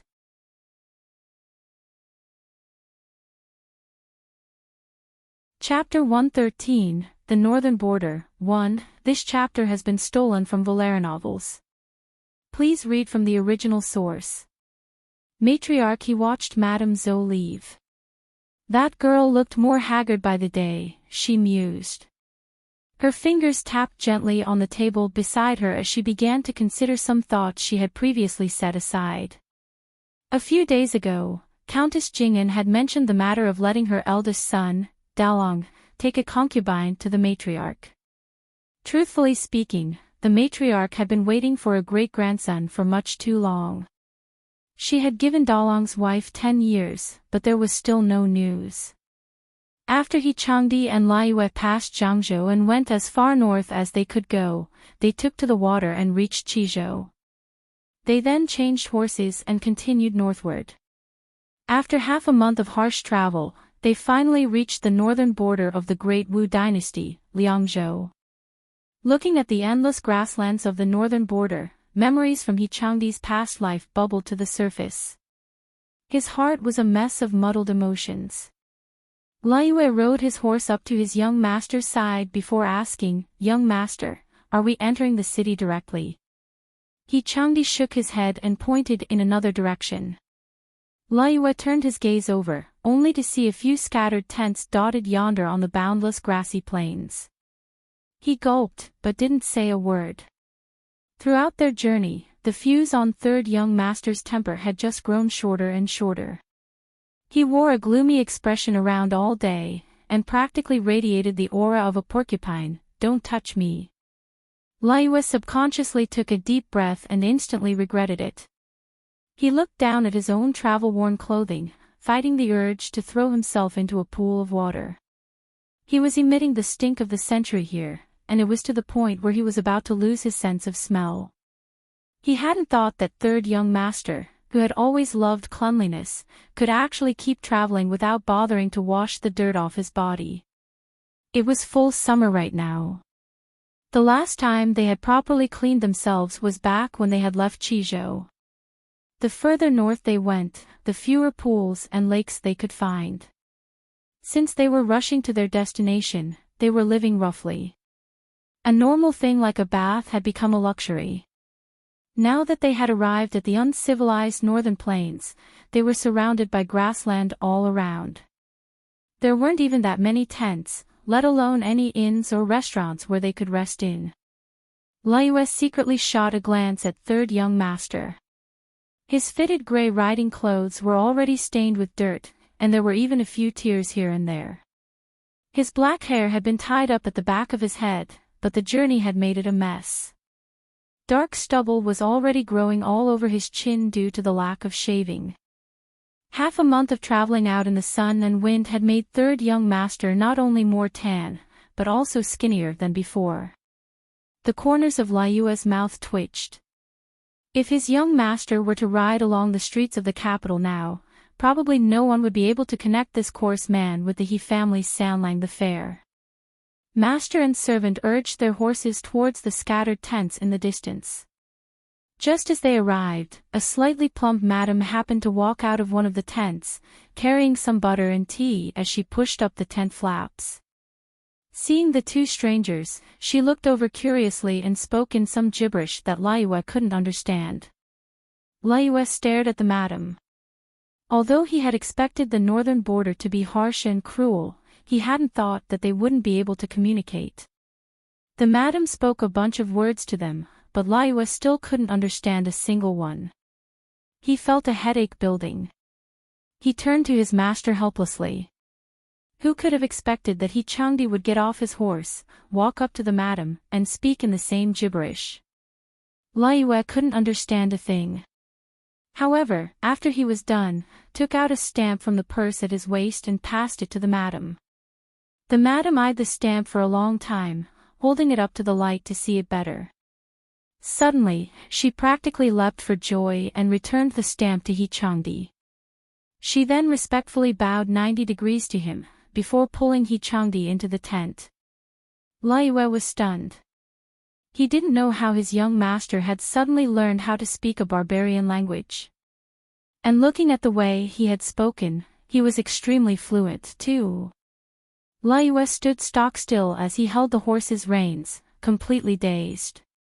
His feet had become one with the ground due to his shock. In the end, Changdi had to turn around and shout at him before he regained his senses. In a moment, a half-grown teenager stepped out from the tent, smiling widely as he tried to take the reins of the horses from Liyue. Changdi noticed that Liyue wasn't moving, so he instructed, "Give the horses to him, he'll help us take care of them." Liyue then handed the reins over to the grinning, tan teen. Liyue caught up to his young master in a few steps. He scratched his head helplessly and said, "Young master, this servant doesn't understand." Sanlang glared at his manservant. "What are you blanking out for? Just follow me." Liyue quickly nodded. However, not even a minute had passed before he was no longer able to hold back his curiosity. "Young master, when did you learn how to speak the barbarian language of the northern border?" This servant didn't realize you could do that at all. Sanlang looked at Liyue in contempt. "With your wits, it's normal that you didn't know. All you think about all day is eating." Poor Liyue didn't dare to ask again. All he did was eat a bowl of third young madam's braised meat with rice. That bowl of rice had even been leftovers from the maidservant's meal. Third young master had been ridiculing him for that one bowl the whole way here. What injustice! However, upon remembering that braised meat, saliva gathered in Liyue's mouth. That thick sauce and fatty meat. With one bite, the taste lingered in his mouth for hours. It was the most delicious meat he had ever eaten in his life. If he could have another bowl right now, he would put the entirety of it on another bowl of rice. 3 huge servings of that wouldn't be a problem. Wait, no, maybe he could even eat the entire pot of rice. As he thought of the harsh journey they had gone through to get here, Liyue missed that delicious food even more.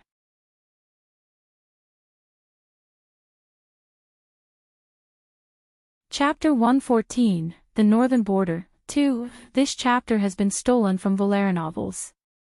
Please read from the original source. San Lang experienced an instant of confusion. Barbarian language. His fluency with it was all because he had been exiled to the northern border in his previous life. He had lived amongst the lowest of the barbarians for 3 years, suffering all the hardships there were in this world. After all that, how could he possibly not know the most basic language amongst them? Thinking back to those dark days, Changdi's hands clenched into fists, hidden under his sleeves. However, the heavens had been kind to him, they had given him a chance to redo it all. When they entered the tent, a short but sturdy barbarian came up to welcome them. He placed his right hand over his heart and bowed respectfully to Changdi. Changdi nodded and headed towards the short table in the center of the tent. He waited for the barbarian to sit together with him. In a moment, the madam they had met outside brought in 2 earthenware jars. The barbarian man indicated for him to go ahead, in the manner of the Han people. Changdi didn't stand on ceremony and filled the roughly made bowl before him with food. He ate 1 bite before jerking his head towards Liyue, who was kneeling behind him, indicating for him to eat as well. The 2 of them hadn't eaten for almost a day in their rush to reach Liangzhou, their empty stomachs were growling by now. They had relied on each other along the way, so Changdi didn't bother with keeping up with his noble airs and simply treated Liyue as a comrade. Each time they entered an inn to eat, they always shared a table. Liyue didn't reject the offer and followed Changdi's example to fill up a bowl of food for himself. Due to his hunger, he drank a huge gulp of the food in the bowl immediately. However, the moment the food touched his tongue, Liyue's face contorted.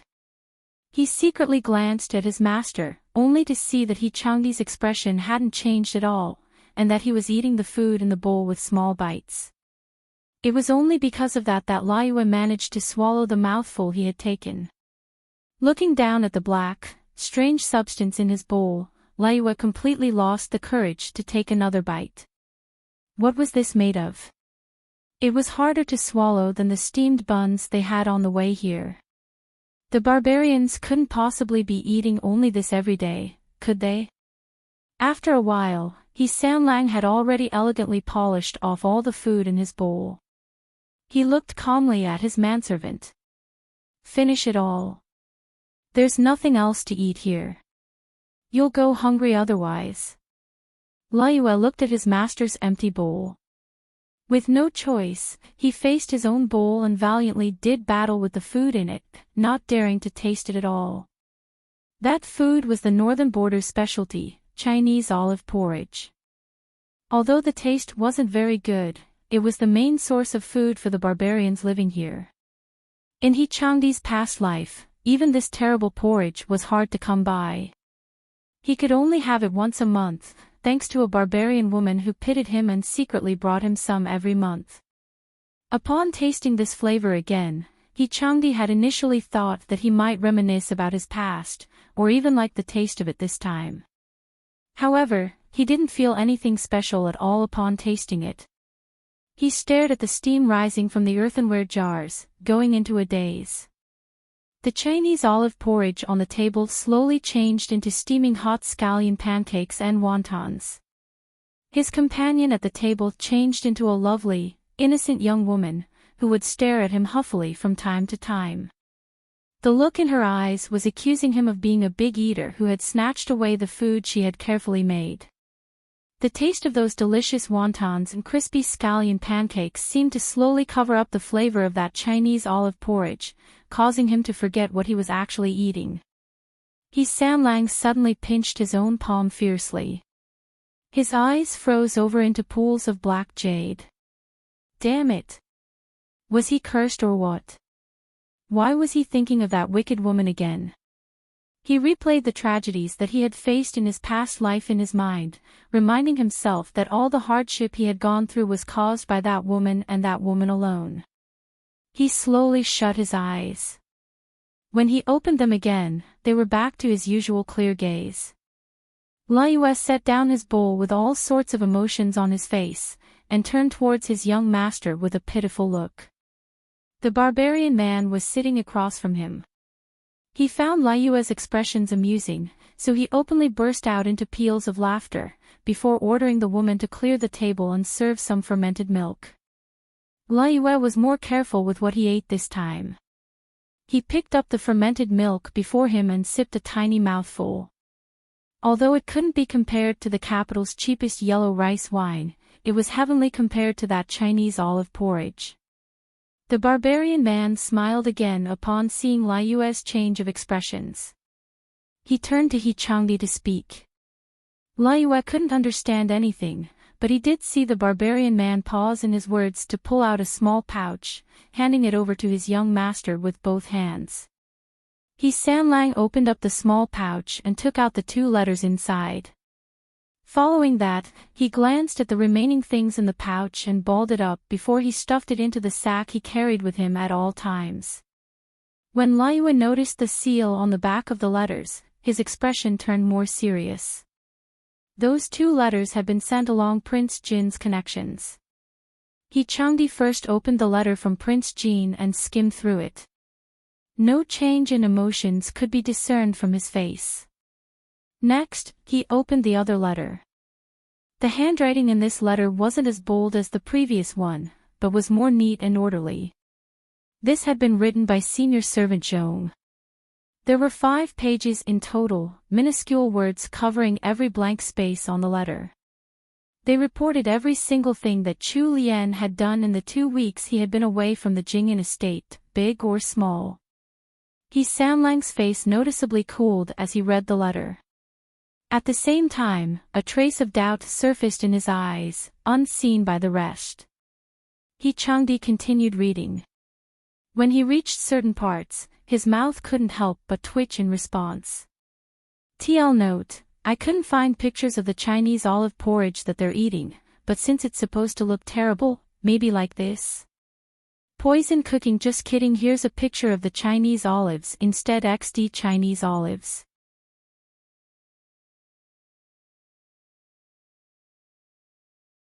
Chapter 115, Don't bother shaving. This chapter has been stolen from LoveLore novels.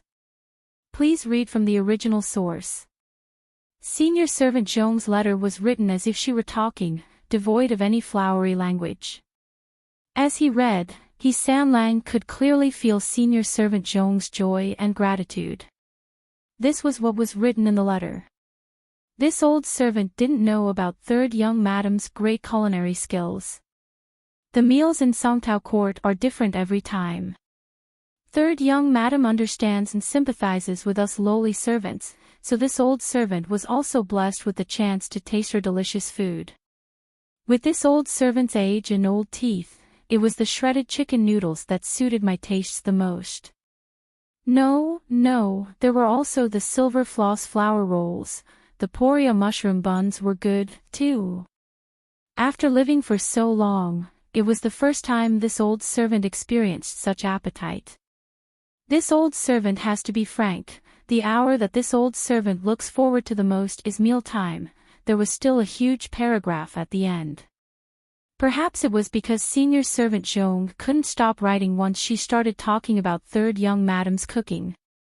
When she finally came to her senses and realized that she had written far too much, the only thing she could do was forcefully change the topic. Third young madam is someone who likes to eat a lot. While third young master is at the northern border, please don't worry about third young madam's health. Young master, please take care of yourself and eat more every day. Changdi felt the urge to spit up blood. He barely managed to rein in his frustrations. This senior servant Zhong. After mentioning so many delicious dishes, she actually told him to eat more. Couldn't she remember that he was in the bitter north? There was nothing to eat here. Sanlang looked down at the fermented milk before him and suddenly felt like it was too hard to swallow. That wicked woman was poisonous indeed. She actually used food to bribe his people over. Sanlang's handsome face contorted. He secretly decided to remind senior servant Zhong in his next reply not to forget her orders after eating that wicked woman's cooking. She wasn't supposed to be bought over that easily. Finally, he read about the whole fiasco at the Dingyuan estate. Sanlang's eyes dimmed down considerably. The hand that was holding the letter tightened. How could this be? The series of events at the Dingyuan estate had turned out completely different. That wicked woman had actually gotten connected to Royal Princess Duanjia because of that. Changdi suppressed the shock in his heart and quickly thought up a plan. In the last paragraph, senior servant Zhong rebuked Chu Lian a little for not knowing how to manage her finances. According to senior servant Zhong, Chu Lian had used a flimsy reason like her birthday to bestow rewards upon every servant in the courtyard. Birthday. Rewards. Changdi knew exactly when Chu Lian's birthday was, of course. However, there was no need to help celebrate the birthday of a woman he hated so much. It seemed she was still able to entertain herself without him though, whimsically rewarding the servants like that.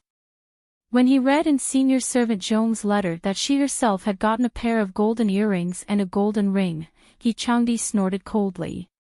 Contempt filled his heart.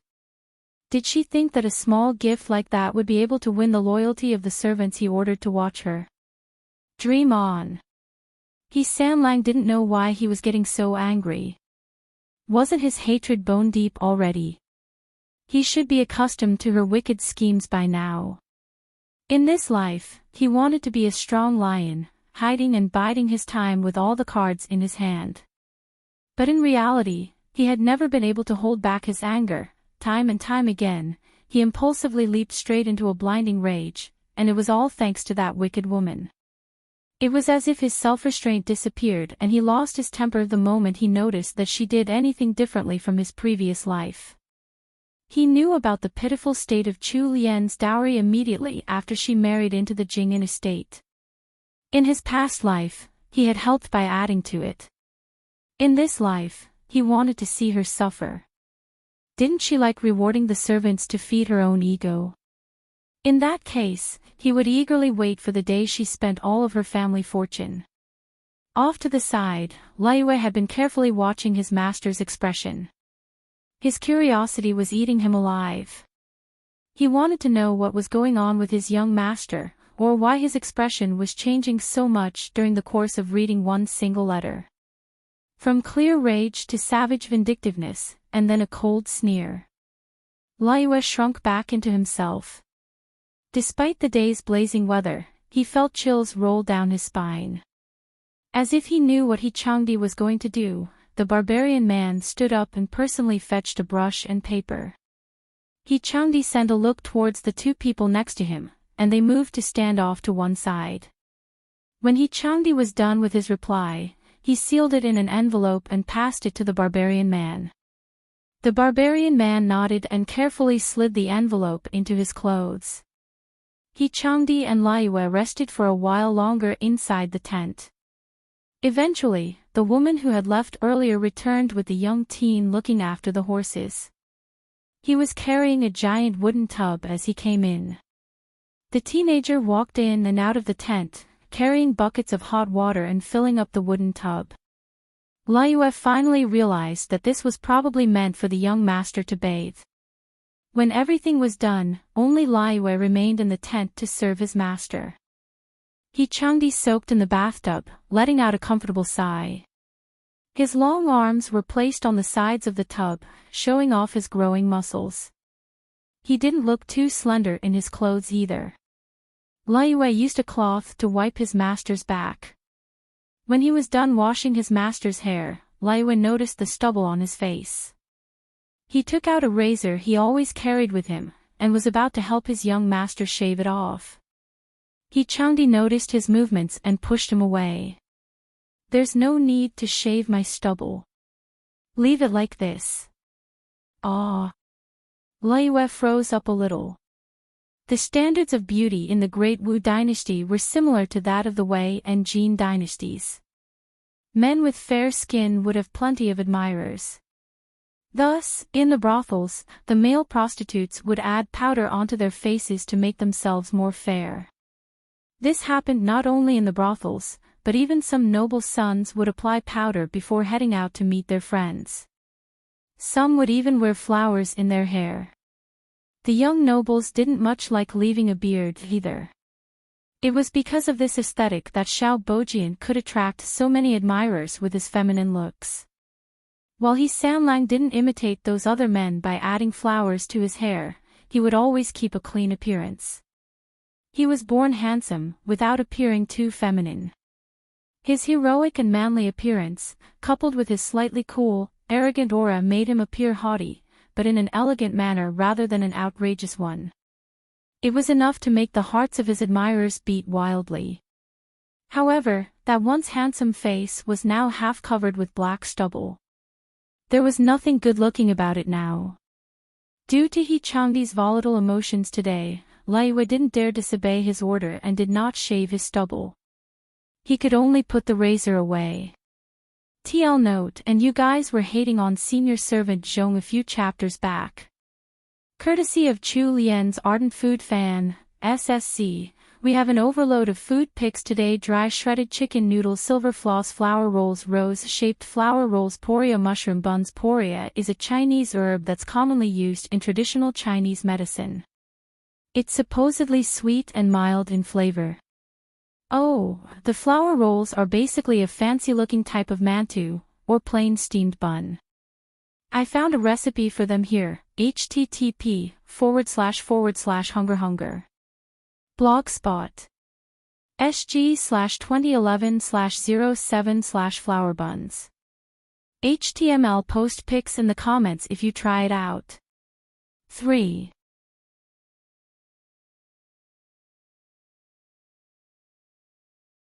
Chapter 116, The Haughty Spoiled Princess, 1. This chapter has been stolen from LoveLore novels. Please read from the original source. After running through the downtown area for an hour, the Jing'an estate's carriage finally arrived at the main entrance of Prince Wei's estate. Without waiting for Chu Lian to send a manservant over to the guardhouse with the invitation, a senior servant who had been waiting by the entrance led 2 younger maidservants over to welcome her. Chu Lian had just gotten off the carriage with Xian's help when the welcoming senior servant asked with a bright smile, "Excuse me, could this lady be House Jing'an's young madam?"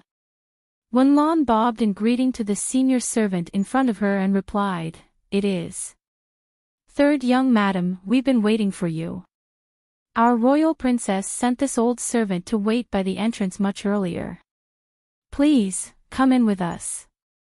The senior servant was only about 30 years old. The combination of her round face, warm tone, and friendly smile gave off a good first impression. "Then I'll have to trouble Momo."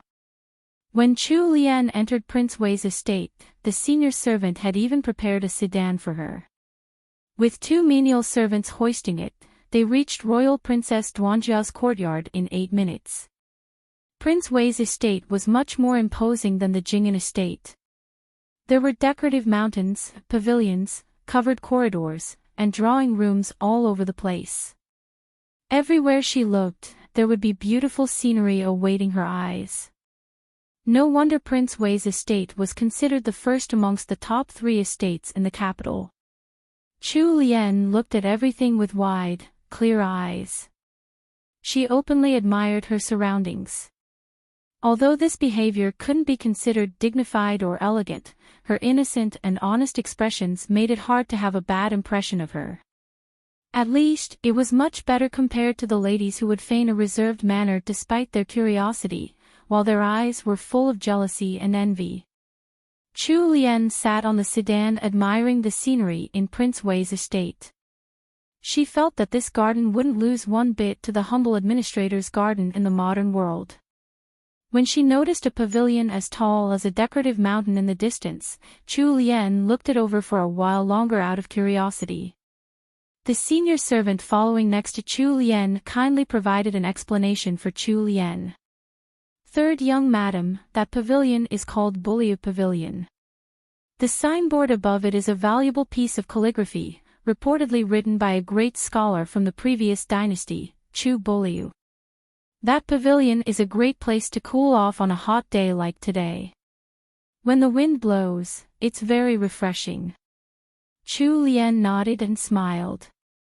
With her tender smile, pure gaze and honest personality, as well as the fact that she was someone that the royal princess had personally invited over, the senior servant's gaze leant more towards goodwill. When they reached Royal Princess Duanjia's courtyard, one of the servants supported Chu Lian as she got off the sedan. When she looked up, Royal Princess Duanjia was standing in the corridor outside the parlor. When she walked up to the princess, Royal Princess Duanjia raised an eyebrow and looked her up and down. The moment the princess noticed the box of food Xian was carrying, surprise lit up in her eyes. She strode up to Xian and took the box from her hands. Royal Princess Duanjia then raised her chin slightly, turning to Chu Lian as she said, "Chu Lu, this is for me, right?" Chu Lian didn't know whether to laugh or cry. She hadn't expected the precious royal princess she had met at the Dingyuan estate to have such a tsundere personality. She nodded, and with a forgiving tone, Chu Lian said, "I made these myself this morning. They're for you, royal princess." Chu Lian's voice was soft and kind. Although she was already a married woman, other than the difference in hairstyles from the maiden princess, she looked like a young lady who was still the same age as Royal Princess Duanjia. While Royal Princess Duanjia's status was much higher than hers, Chu Lian didn't act differently in front of her. Instead, she treated the princess like a sister from the same family, without any of the usual fear or carefulness that others might have.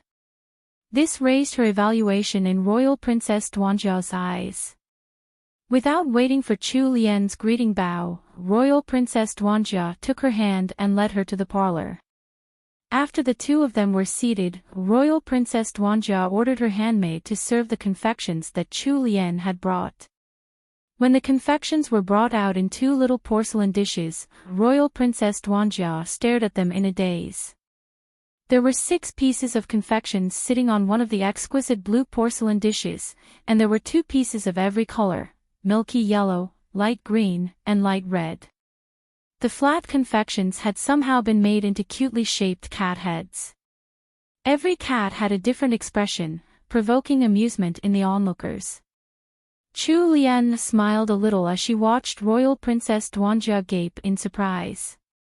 As expected, girls liked cute little confections the most.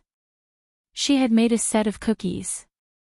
The 3 different colors also signified the 3 different flavors of the cookies, milk, matcha, and red date. She had used a cat head-shaped mold that she had prepared in advance to make them, and then used some natural food coloring to draw some simple, adorable little expressions on top. The cookies were done after a round of baking in the oven. It was much simpler to make these compared to the 8 confections. On the other plate was a display of sugared whole fruits. They were round and red, covered in a layer of white icing sugar. Though they weren't as sour as eating the whole fruits by themselves, they weren't sickly sweet either. In addition, the seeds inside had already been removed, so there was no need to spit out anything. They were both delicious and convenient, and were great for snacking. Royal Princess Duanjia's eyes were sparkling as she looked at the confections before her. Her handmaid was also absorbed in staring at the snacks, but she managed to regain her senses and hurriedly turned to serve some tea. TL note, since Chu Lian is the 6th Miss Chu, Duanjia affectionately calls her Chu Lu, 6. The humble administrator's garden is an actual place and a UNESCO World Heritage Site. Check out the wiki page for the backstory on this amazing garden https://n. Wikipedia org/wiki/humble_administrator%27s_garden. And now for food porn. Chu Lien probably didn't add the icing on the cookies, but look at these. They're so cute. You cat head-shaped cookies. Sugared ha fruits. Ha is quite sour by itself, so it's usually eaten with sugar. One of my childhood snacks was ha flakes, basically a sweet and sour little flake. 3. I found it on Amazon, so you can get some to try it for yourself if you'd like. https://www.amazon.com/haflakes rolls traditional Chinese/DP/B00007XQWXE/ This is not an affiliate link, just a normal 1xd.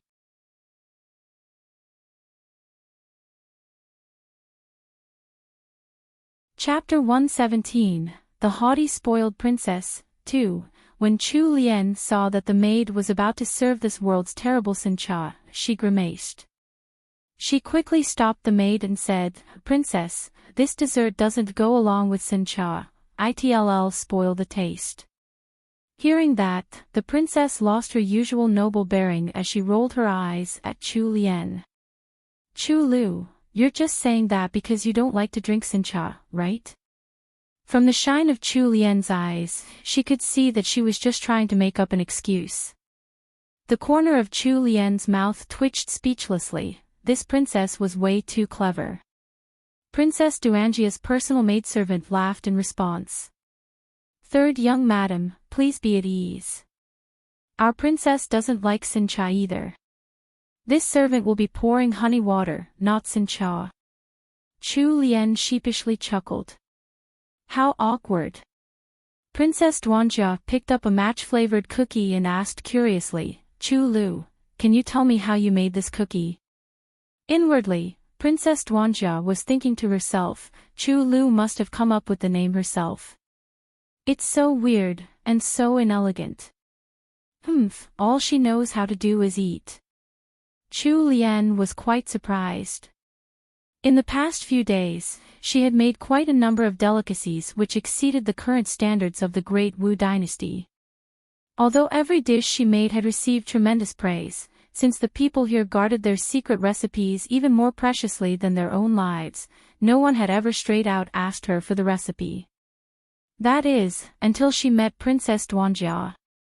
Chu Lien didn't quite know how to react for a moment. "Princess, do you really want to know?" "Of course, do you think I'm kidding?"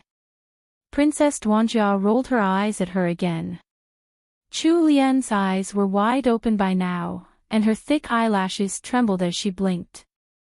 "Since you're that curious about how the cookies were made." "Well, it's hard to say. It could be hard for some and easy for others." "Then make it easy for me." Chu Lien almost choked. All she could do was gather up her patience and begin to recite the instructions. To make these cookies, you'll need butter, eggs, flour, and sugar. Prepare all these ingredients first, then mix the butter, add in the sugar, throw in the beaten eggs, and stir the mixture. After mixing them thoroughly, add the flour and stir. Shape the dough as you like, then just bake it. However, it won't be easy for most people to grasp how to mix and bake it properly. Although Chu Lien made it sound simple, it was practically impossible for the people of this era to make a proper cookie without experience. They would probably be in over their heads just trying to deal with the butter alone. The recipe was only simple to Chu Lien, it was a completely different matter for other people. Princess Duanjia frowned. "So that means, for most people, it'll be very hard to bake this cookie." Chu Lien nodded. "Princess, something like this cute matcha cookie you're holding will require even more steps to make.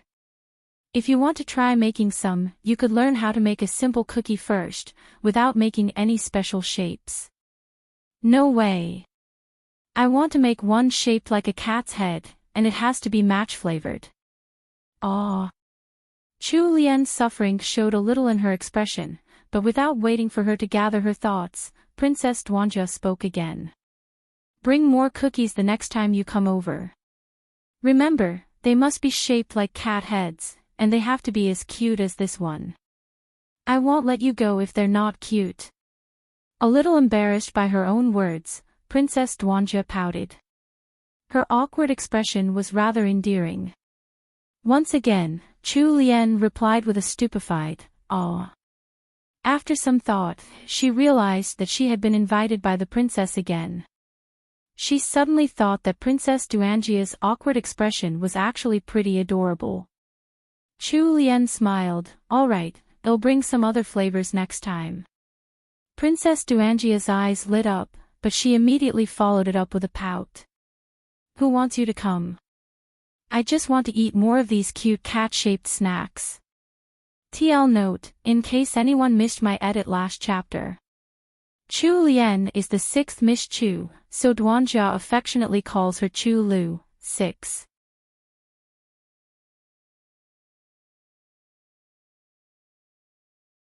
Chapter 118, Yuehong Restaurant's Roast Duck, 1. This chapter has been stolen from LoveLore novels. Please read from the original source. Chu Lian didn't expect the regal, aloof royal Princess Duanja from May Court to turn out more like an awkward, endearingly haughty child. Her smile grew even wider. "Of course, I understand. Right, I'm the only one you can make cat cookies for. Otherwise, I'll make you answer for your crime." Chu Lian took a mental note. Royal Princess Duanja was not only awkward and endearingly haughty, she was also very possessive. The two of them dined on sweet desserts and honey water as they sat in the parlor. Sometime during their tête-à-tête, Princess Wei belatedly brought over some cherries as additional snacks for them, but upon seeing her daughter on a rare play date, she chose not to disturb them. It wasn't a common sight to see her daughter get along so well with someone. Royal Princess Duanja noticed that it was already the middle of the afternoon, so she coughed gently and prompted, "Chu Lu, how about I bring you out to eat somewhere today?" Chu Lian really didn't know how to react. Royal Princess Duanjia's personality was too different from the norm. When inviting guests to lunch, wasn't it more natural to eat inside the estate rather than somewhere else? Why was the princess asking her out to eat? Since Chu Lian's response was only a wordless, wide-eyed stare, Royal Princess Duanja could only pout and add, "Fine, I just wanted to eat Yuehong Restaurant's roast duck. Are you coming or not?" Yuehong Restaurant. It was one of the best restaurants in the capital, and similar to the modern world's famous Quanjude roast duck restaurant, it was also famed for its roast duck. Chu Lian still had her Gillen restaurant to manage. It would be a good idea to take a look at what the best restaurant in the capital was like. She smiled and nodded. Royal Princess Duanja excitedly sent one of her maidservants off to inform Princess Wei before sending another senior servant to the outer court to prepare a carriage. Royal Princess Duanja and Chu Lian arrived at the side entrance of Yuehong Restaurant before 11 a.m. The two of them were supported off the carriage by their servants. Chu Lian's eyes widened as she looked around. As expected, this Yuehong restaurant was extraordinary. It was located in the best spot of the whole Zhuke Main Street. There were customers ranging in the hundreds coming in and out every day. From where they were standing, Chu Lian could see that the first floor's main hall was already full. A special waiter ushered them in from the side entrance. Royal Princess Duanja seemed to be a regular customer of Yuehong Restaurant, as the two of them were guided by the waiter into a private room labeled Heaven. Royal Princess Duanja rattled off a list of dishes to the waiter, some of which Chu Lian had never even heard of before. She observed how this private room was decorated. It was sumptuously furnished. There were even expensive bonsai trees placed on the side tables next to the window. Although it looked very elegant and high class, she still had to see if their food could match up to the restaurant's appearance. Royal Princess Duanja rested her chin on one hand while her clever eyes were fixed onto Chu Lian. "Chu Lu, you've never been to a place like this." Chu Lian hadn't expected Royal Princess Duanja to be so direct. She simply smiled and shook her head. I've never been to a place like this before. It's my first time. The original Chu Lien hadn't been on very good terms with the other ladies in her family. She had also been suppressed by her stepmother, so she didn't have much money. Setting aside the question of whether she would even have the chance to leave the estate, she couldn't even afford to tip the servants if she went out, never mind dine at a luxurious restaurant like Yuehong. When Royal Princess Duanjia heard her honest confession, she could guess that her days at the Yingguo estate hadn't been too great. However, seeing that her eyes were bright and clear, without a hint of darkness or resentment, the princess admired her carefree personality even more. Then eat more today. When we're done, let's go to Defing Tea House for a bit. I heard that someone will be performing The Phoenix Seeks His Soulmate there today.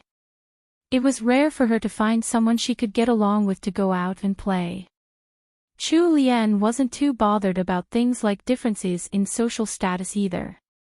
The two of them were just like two best friends on a shopping trip, so Chu Lien agreed without thinking too much.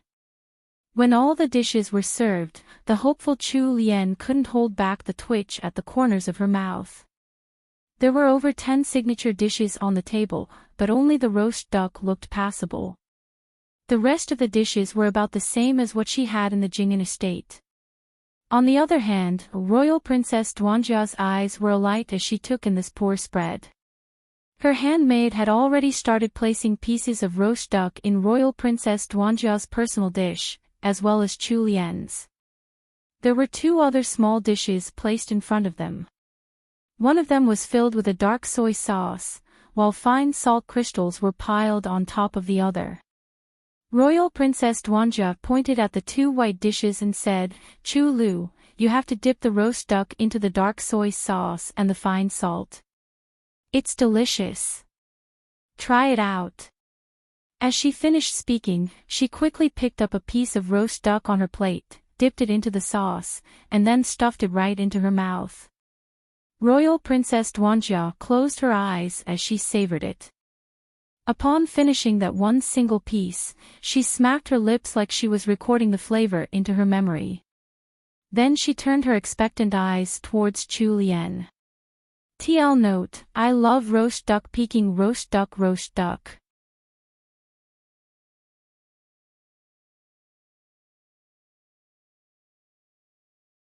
Chapter 119, Yuehong Restaurant's Roast Duck, 2. This chapter has been stolen from LoveLore novels.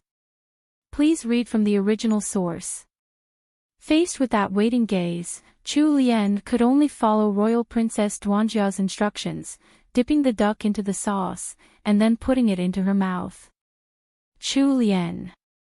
Although the roast duck was so crisp that the surface was covered in oil, the inside was completely devoid of flavor. No wonder they had to dip it in soy sauce and salt. The soy sauce and salt combo could add some taste to the meat, but that was only on the outermost layer. It was worth noting that even the most finely ground salt here was coarser than the table salt of the modern world. She could clearly see every single grain of salt, and the larger crystals arguably made the crispy skin it coated even saltier. The meat on the inside was the complete opposite, utterly tasteless. While biting down was like eating a mouthful of salt, chewing was equally horrid. She couldn't taste any duck at all. With this sort of uneven flavor distribution, how could anyone consider this delicious? Chu Lien was used to lighter flavors, and this duck definitely didn't match her tastes. However, Royal Princess Duanjia was watching her, so she couldn't just spit it out. She quickly chewed the piece of duck in her mouth and swallowed it with difficulty. She coughed twice to disguise her disgust. When Royal Princess Duanjia saw her reaction, she asked, "Chu Lu, how is it? Did you like it?" Chu Lien looked up at Royal Princess Duanjia. Although her expression was rather calm, the anticipation of a positive answer in her eyes gave her away. Chu Lien couldn't bear to waste her good intentions, so she tried to gloss over it. "It's okay."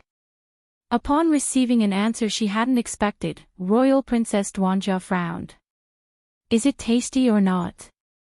Chu Lian awkwardly smiled. She was already numb to the dreadful food here. Perhaps even the imperial banquets in this darn great Wu dynasty were of this standard. Suddenly, Royal Princess Duanjia's eyes lit up. Chu Lu. Could it be that you know how to make even tastier roast duck? Chu Lian wanted to say no, but Royal Princess Duanjia quickly followed with, "Don't lie to me. Or I'll tell my father that you bullied me." Chu Lian hadn't expected the amiable Royal Princess Duanjia to suddenly behave like a tsundere towards her. Considering Prince Wei's status, and comparing him to her own father, who was simply slacking around in a cushy official job while House Ingguo was going into decline, Chu Lian had to give in. The princess dad was too strong for her. If they were to call out their fathers, she would be completely obliterated. Chu Lian replied with a quick turn of wit, "Royal Princess, I can't guarantee that my roast duck is magnitudes better, but it would be at least a teeny bit better than Yuehong Restaurant's roast duck." Chu Lian even held out her right hand and made a pinching gesture to show how tiny the difference would be, with her fingertips almost touching. Royal Princess Duanjia hadn't thought that this little brat in front of her actually knew how to cook roast duck. Her eyes darted about as she thought. "In a few days, I'll send another invite for you to come to my estate. How about we cook roast duck together?" Although Royal Princess Duanjia was proposing this with a straight face, she was laughing her head off on the inside. Humph. She knew that this roast duck wasn't all that good. Her fourth brother had actually spent a huge sum to buy the secret recipe for this duck. Now even Chu Lu could make something better than this. What a joke. She definitely had to give fourth brother a piece of Chu Lu's roast duck. Let's see if he'll expire from anger. While indulging in her smug thoughts, Royal Princess Duanjia had completely forgotten that she had been the one who wanted to come to Yuehong Restaurant to eat this roast duck in the first place. However, now that Chu Lian had given it such a poor evaluation, it didn't seem to be as delicious as before, no matter how much she continued eating. Out of all the ways she had tried to imagine how this day with Royal Princess Duanjia would go, Chu Lian hadn't expected them to spend the whole day on eating. Again, she didn't know whether to laugh or cry. The roast duck was the only dish in Yuehong Restaurant that the princess liked, and she didn't think the other dishes were all that good. Since Chu Lian had made her lose interest in eating any more of the roast duck, the two of them just ate a little more of the meal. They did take a liking to the sweet, fragrant fruit wine that Yuehong Restaurant offered, so the two of them drank more of that. Royal Princess Duanjia and Chu Lian chattered on happily in their private room, not knowing that every word was falling into the ears of someone in the room next door. Tang Yan couldn't help but cover his mouth with a hand, his cheeks flushing red as he held back his laughter. In the end, he lost the fight and burst into a fit of coughing. He gave up and laughed outright. The fourth brother that Royal Princess Duanjia had mentioned happened to be Prince Jean. He already had an unhappy expression on his face. Those extraordinary azure eyes of his coldly swept over Tang Yan, causing the man in question to abruptly shiver. Tang Yan quickly stopped laughing after receiving that warning glare. He straightened up and put on a serious face as he said, "This lowly official dares to ask fourth prince, how much did you spend on the secret recipe for this roast duck?" Prince Jin's face stiffened and he shot another flying dagger of a glare at the man. "Tang Yan, do you perhaps feel that you're being paid too much as an official, since you're coming to Yuehong Restaurant to spend it all?"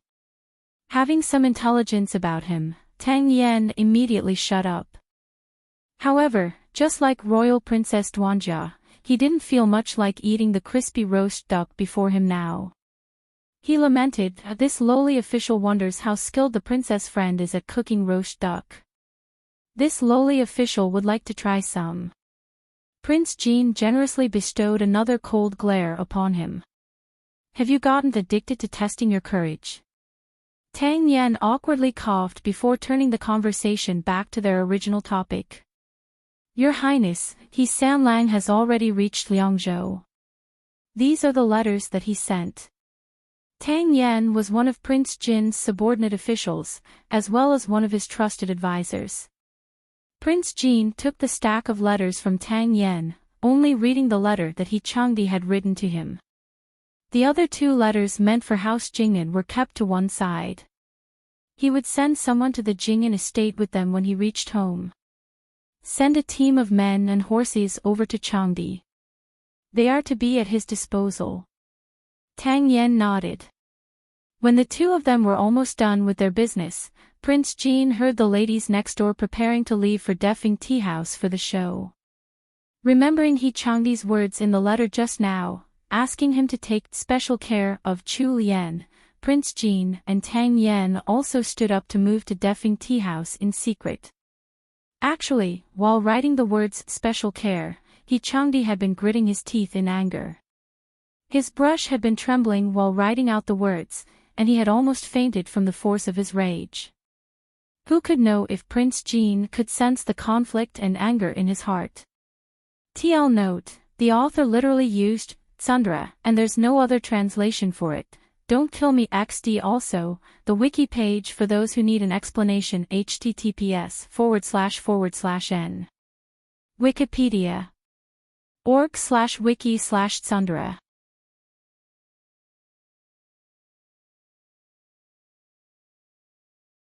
Chapter 120, Playing for the Deaf. 1. This chapter has been stolen from LoveLore novels. Please read from the original source. It was just past 1 p.m. At this hour, Defing Tea House didn't have much of a crowd, so Royal Princess Duanjia and Chu Lian picked a private room and settled in. It was still an hour before the show would start. At the same time as their arrival, someone else was already sitting in the best private room there was.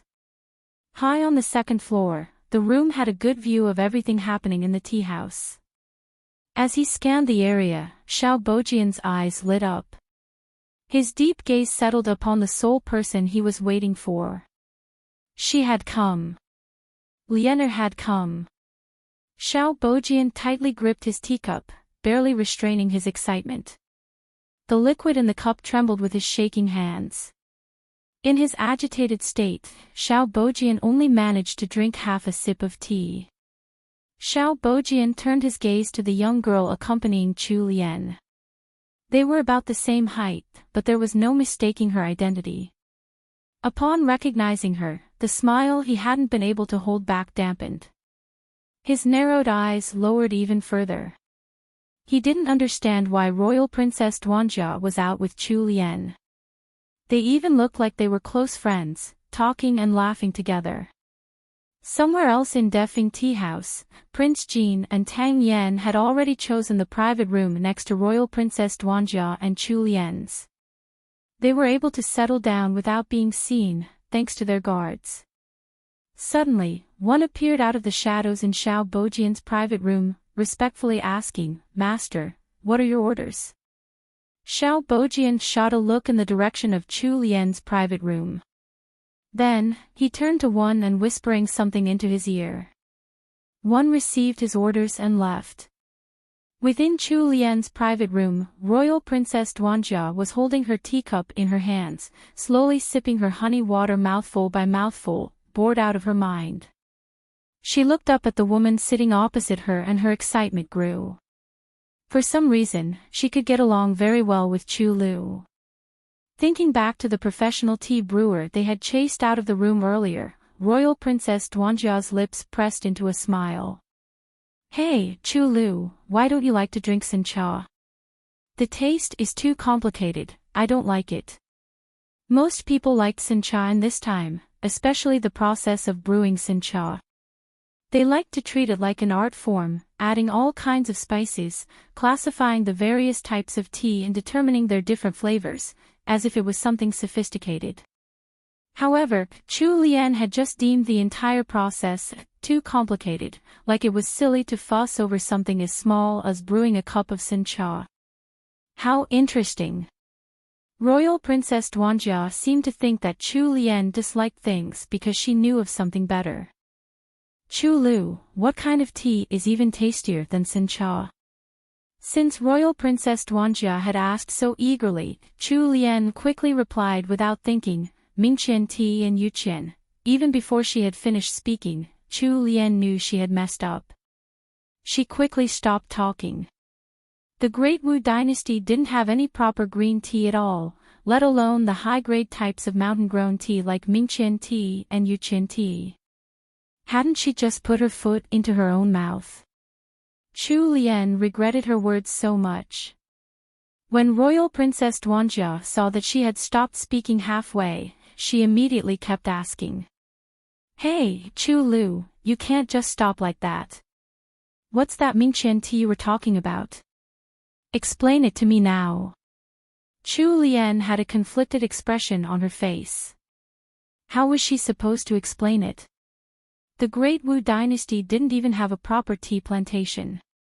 If she were to explain further, wouldn't the princess turn speechless? While she was worrying over how to explain things to the princess, there was a knock at the door. Royal Princess Duanjia shot a look at her handmaid. A moment later, the handmaid returned, leading a clean-looking waiter into the room. Princess, it's a waiter. He's brought some snacks. Royal Princess Duanjia nodded. The quick-witted waiter laid out Defing Tea House's specialty confections on the table before carefully taking out a narrow-necked bottle from a box. He then explained in a prim manner, Esteemed guests, this is a complimentary bottle of mead from the tea house. The owner happens to be celebrating a happy occasion today, so every guest will receive a portion. The formula used to brew this mead has been passed down in the owner's family for generations, and the flavor is excellent. Dear guests, would you like to try some? TL note, the tea that Chu Lian mentioned is Longjing tea, which has a few types defined by when they're picked, https://n. Wikipedia. org/wiki/longjing_tea.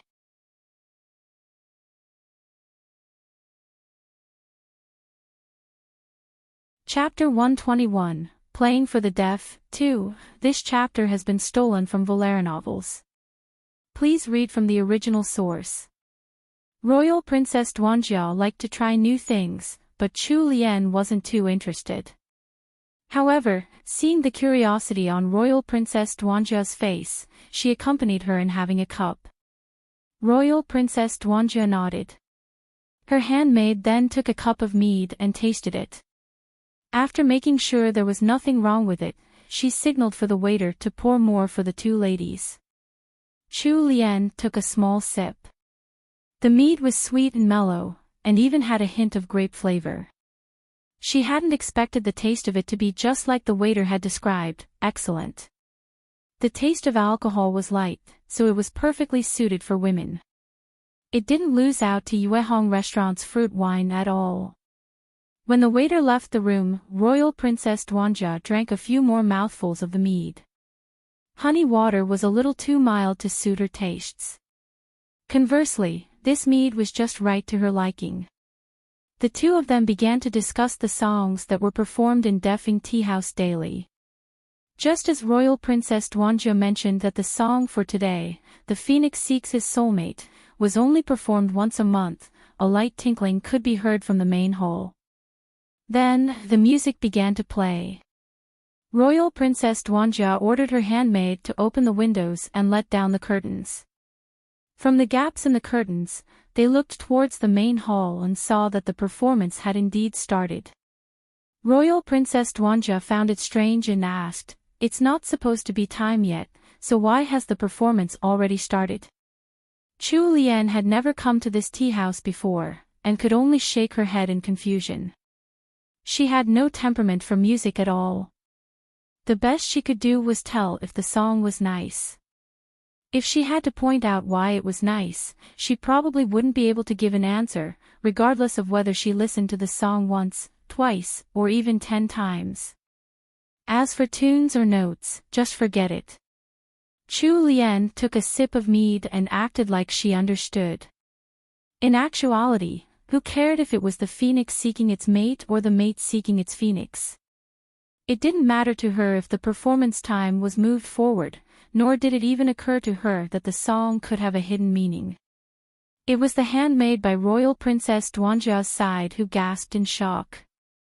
She said quietly, "Princess, third young madam, it seems like it's not the usual performer today." The sounds of music filled with emotion rose through the air.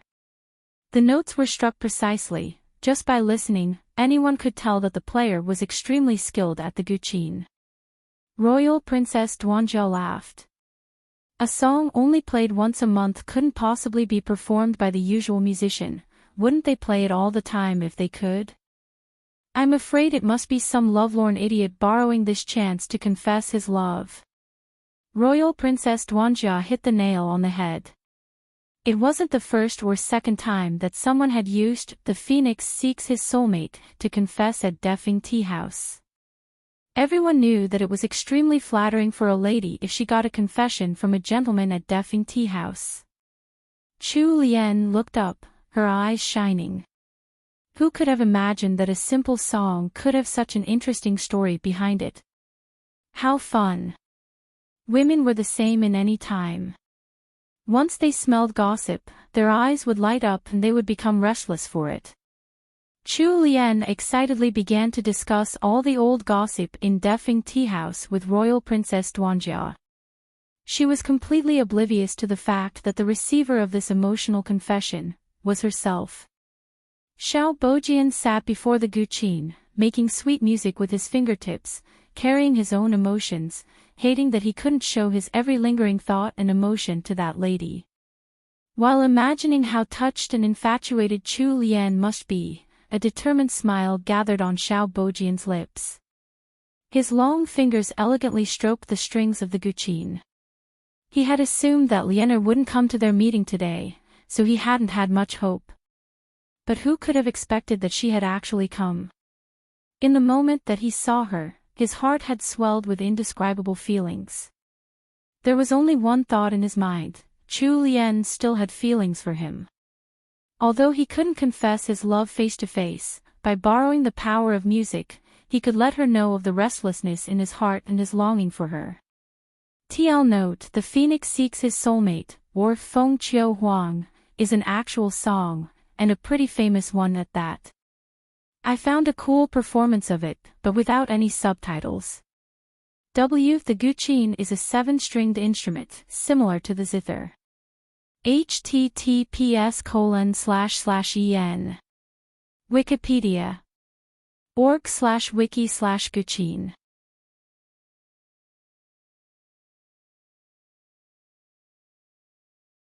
Chapter 122, Playing for the Deaf, 3. While Xiao Bojian was immersed in his overwhelming joy, he couldn't have known that this method of confessing when used on Chu Lian was like playing to the deaf.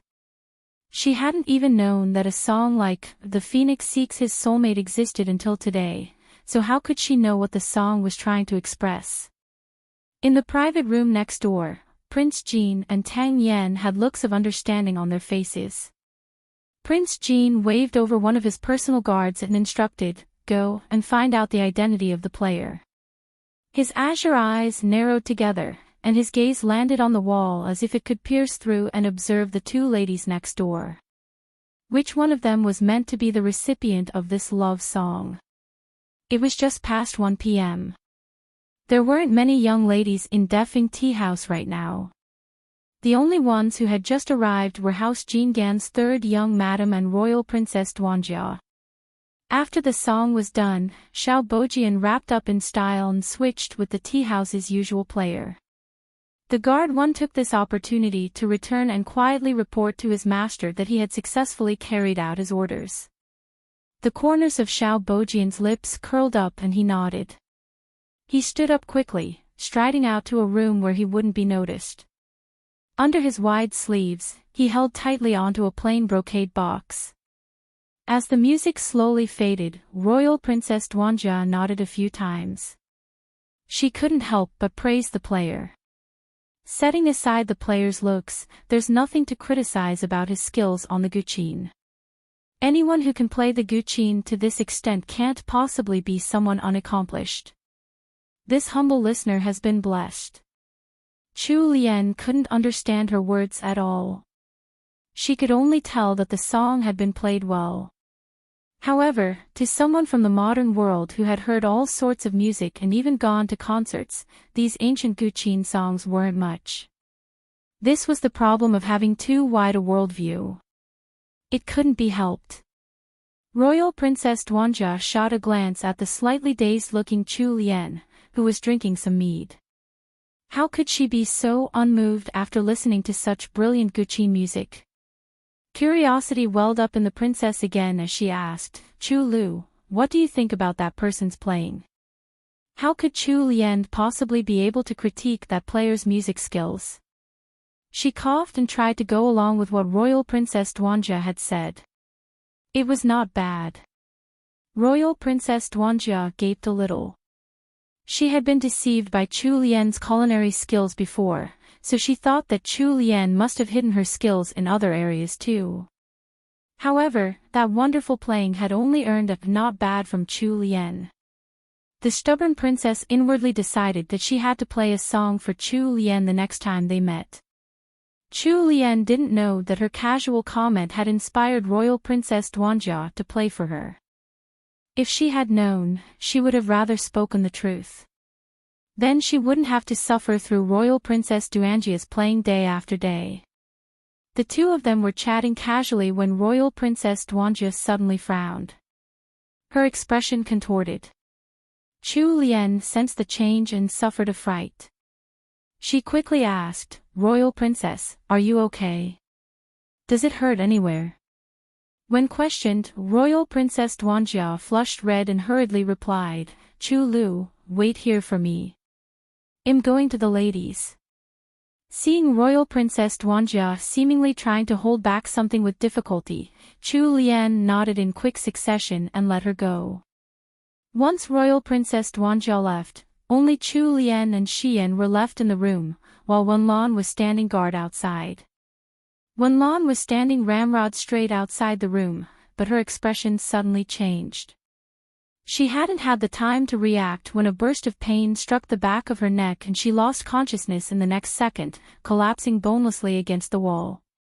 Xiao Bojian shot a look at the guard next to him, and one quickly hid into the shadows. Xiao Bojian stared at the beautiful silhouette he could see from behind the screen at the entrance of the room, and his heart beat faster. The hand gripping his dagger under his sleeve tightened before he strode forward and passed through the screen.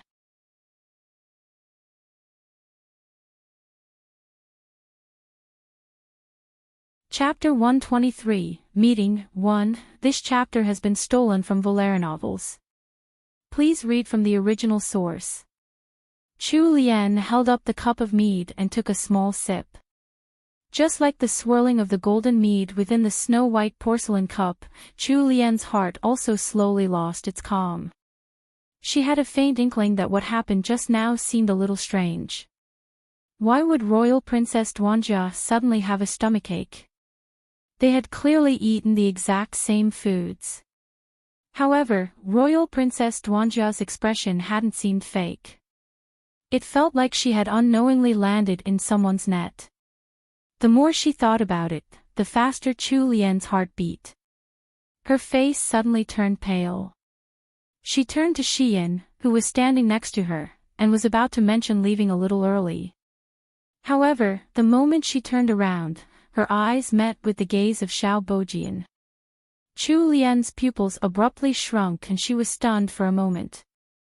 Why would Xiao Bojian appear here? Xiao Bojian hadn't expected to meet Chu Lian's gaze the moment he passed the screen at the entrance of the room. The coincidence made it seem like their thoughts were connected. With that thought in mind, his heart couldn't help but melt. Lianer. Chu Lian. How could she have such rotten luck? Darn it. Chu Lian inwardly snapped curse after curse to the high heavens. Nothing good ever happened when she ran into Xiao Bojian. Previously, she had managed to escape him at the Dingyuan estate. But evidently, that luck didn't last for long. She just had to bump into him here. Was the story ever going to let her live her life in peace? She wasn't the original Chu Lian. Deceptively pretty, carnivorous Venus flytraps weren't her type. It was too dangerous to like someone like Xiao Bojian. You wouldn't know when you'd be sold for his own selfish benefits. Although Chu Lian was completely frustrated and unhappy on the inside, after she got over the initial shock of seeing Xiao Bojian here, her heart slowly regained its inner calm. She wasn't the original Chu Lian, who might have gotten flustered over this guy's appearance.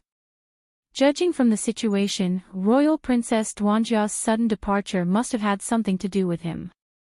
Xian's soul almost left her body when she heard Xiao Bojian's sweet call of Lianer. She turned and stared dazedly at the tall gentleman standing by the screen. Xian had a stronger reaction than Chu Lian, her entire body stiffened. She couldn't believe that Mr. Xiao had appeared here at Defing Tea House of all places. Furthermore, in third young madam and Royal Princess Duanjia's private room. Chu Lian had already stood up by now. Xiao Bojian's greedy eyes were locked onto her.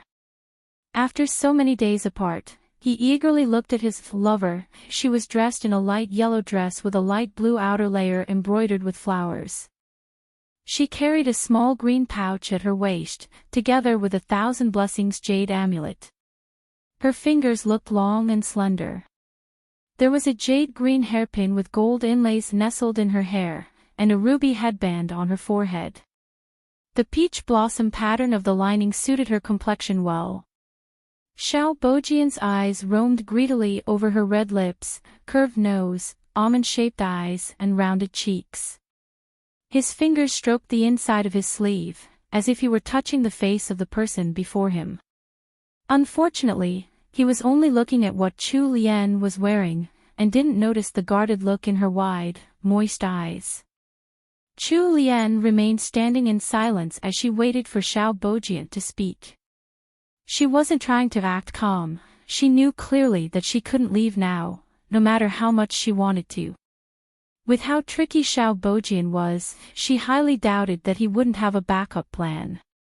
Perhaps Xiao Bojian had finally noticed that the atmosphere was a little tense. He lowered his head, shifting his gaze away from Chu Lian's body. Then, he walked up to Royal Princess Duanjia's vacant seat and sat down without so much as a "by your leave."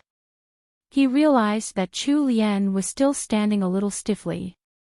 His brow wrinkled slightly. He called out in a gentle tone, "Lianer, come. Sit down." Wouldn't she have sat down already if that was what she wanted? If she had a choice, she would have long left already without turning back.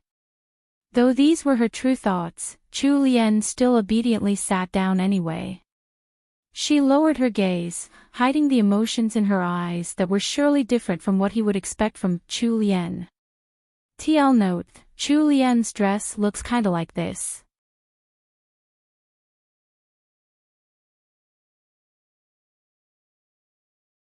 Chapter 124, Meeting 2, Lianer, I'm so glad you came today. You must have heard my song, The Phoenix Seeks His Soulmate, just now. What do you think?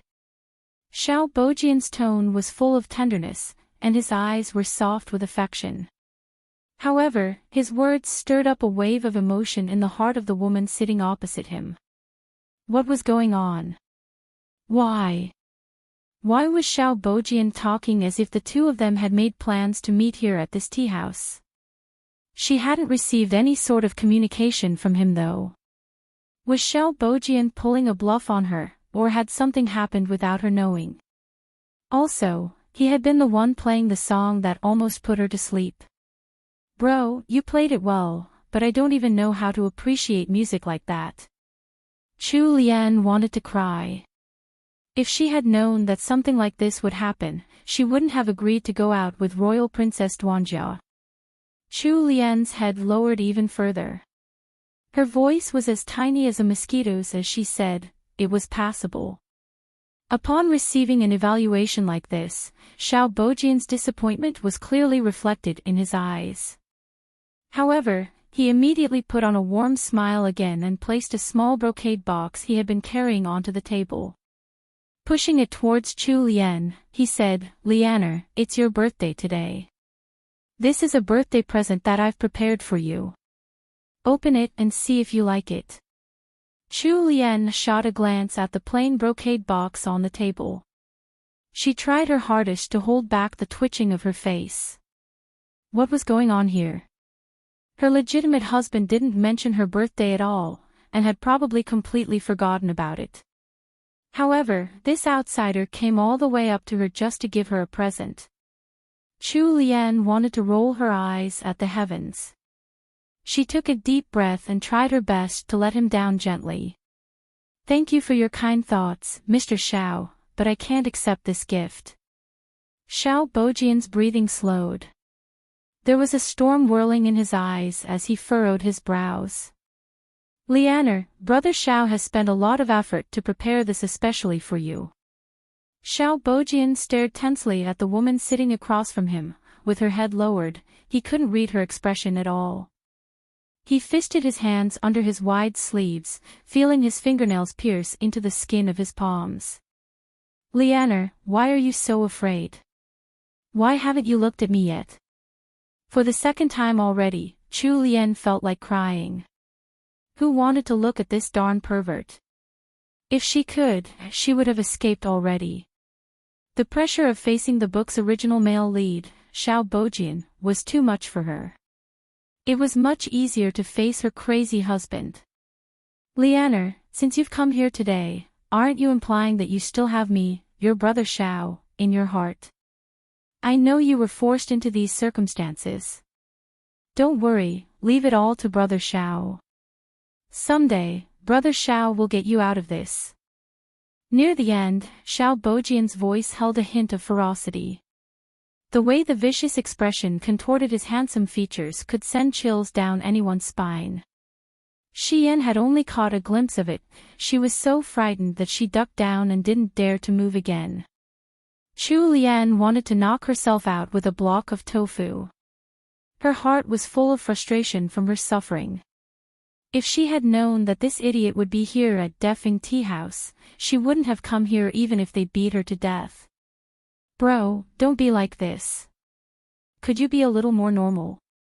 I'm already married. Although my husband isn't really all that sane and even likes to act out, I have no intention of cheating at all. What's up with you, coming over here all sneaky and silent? Why are you so obsessed with trying to make me commit adultery? Chu Lian pursed her lips and decided not to say anything in the end. She had a hunch that if Xiao Bojian discovered that she wasn't the real Chu Lian, he might go even crazier. Her life could very well be in danger. Thus, it was better to keep a low profile. What kind of mess had the original Chu Lian left for her to clean up?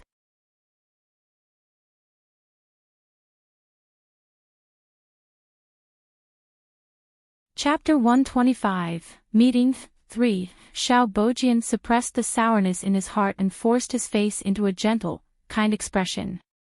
Since Chu Lian didn't even want to reach over and accept the gift, he pulled it back towards himself, opened it up, and placed it in front of her again.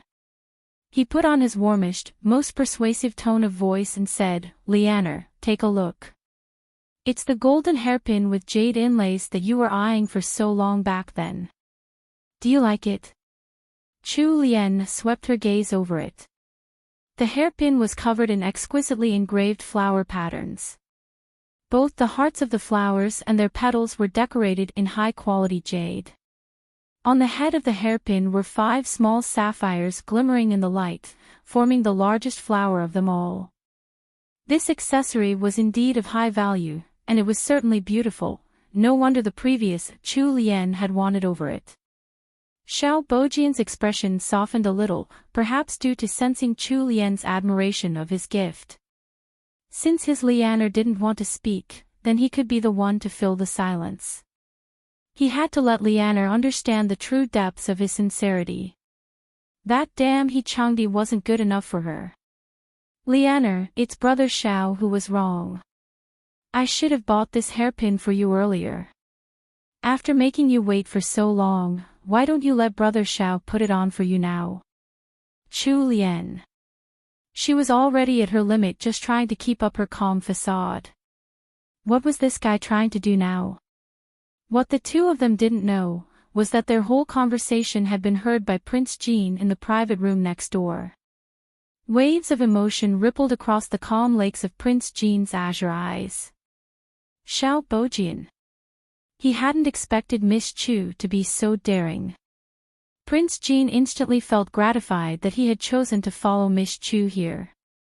He was also starting to understand why Sanlang had asked him to keep a watch on this newlywed wife of his.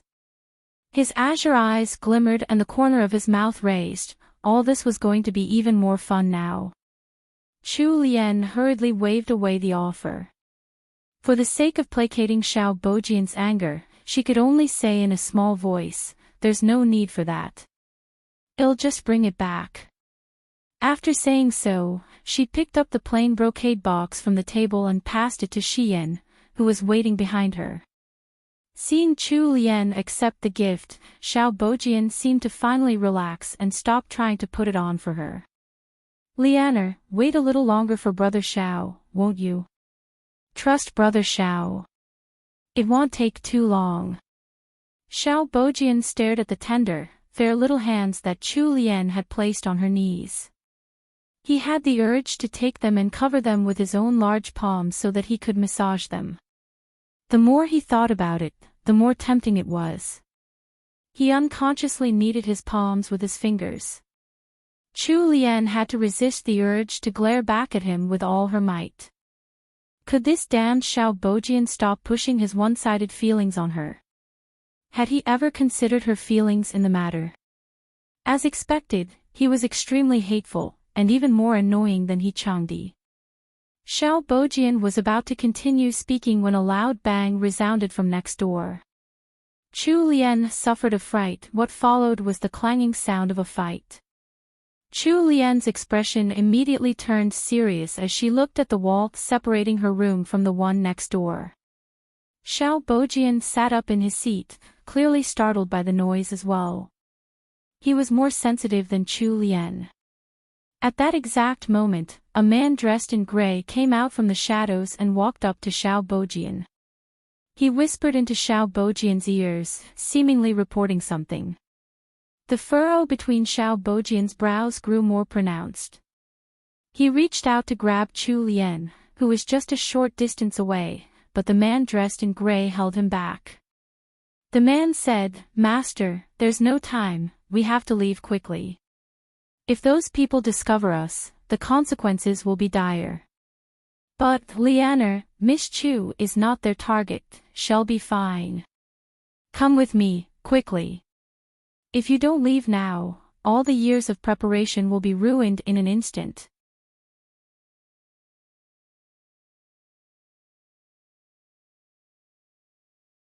Chapter 126, Sudden Change, 1. It seemed like the man in gray had finally convinced him. Xiao Bojian pressed his lips together tightly and followed the man out. As he passed by the entrance screen, he couldn't resist turning back to look at Chu Lian, who was still standing by the table. At the same time, Chu Lian just happened to direct her gaze towards him. Their eyes met. In his mind, Xiao Bojian felt like he would never forget Chu Lian's current expression. It was an expression that conjured a piercing pain inside his heart, numbing him to all other feelings. Chu Lian's almond-shaped eyes were opened wide, a trace of confusion in their depths. Her eyes were bright and crystal clear, like sunlight shining through glass. There was also a tiny little bit of contempt that she was trying hard to conceal. That's right, contempt. Contempt towards Xiao Bojian. Xiao Bojian felt as if he had been stabbed directly through the chest. His brows furrowed in pain. A layer of frost glazed over his eyes.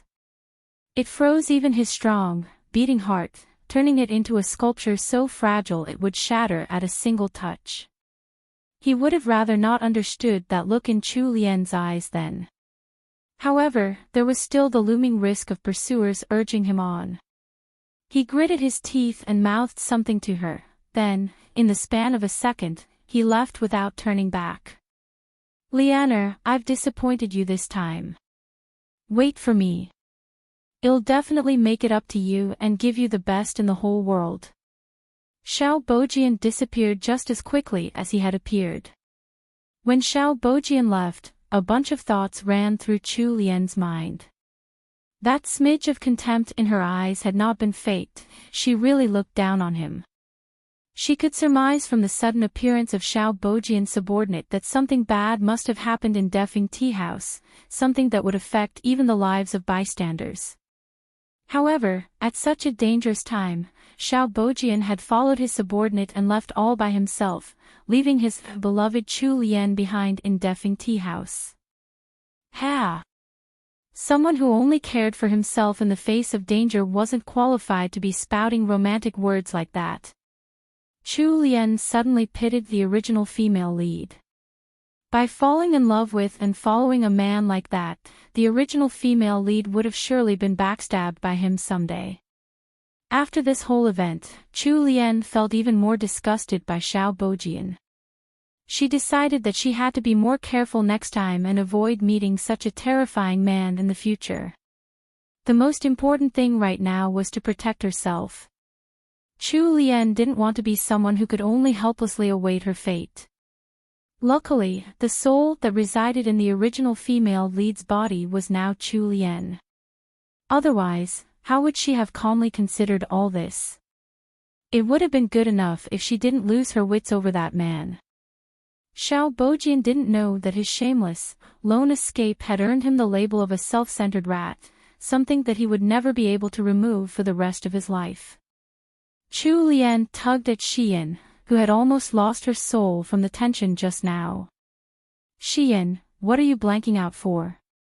We have to leave now. Didn't you hear what that man in gray said?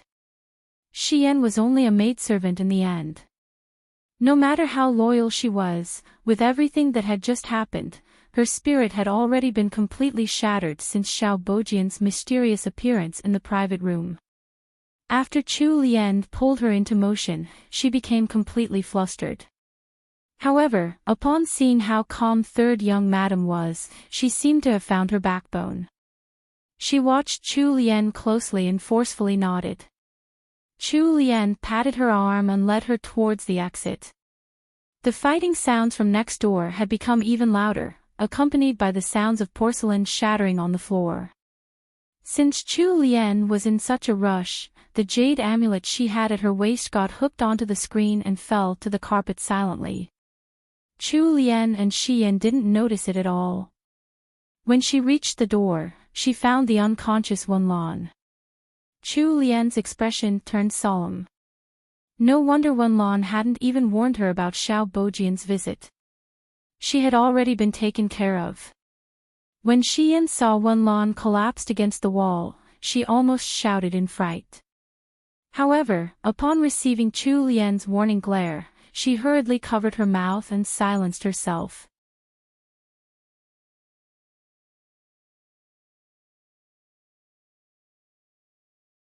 Chapter 127, Sudden Change, 2. This chapter has been stolen from LoveLore novels.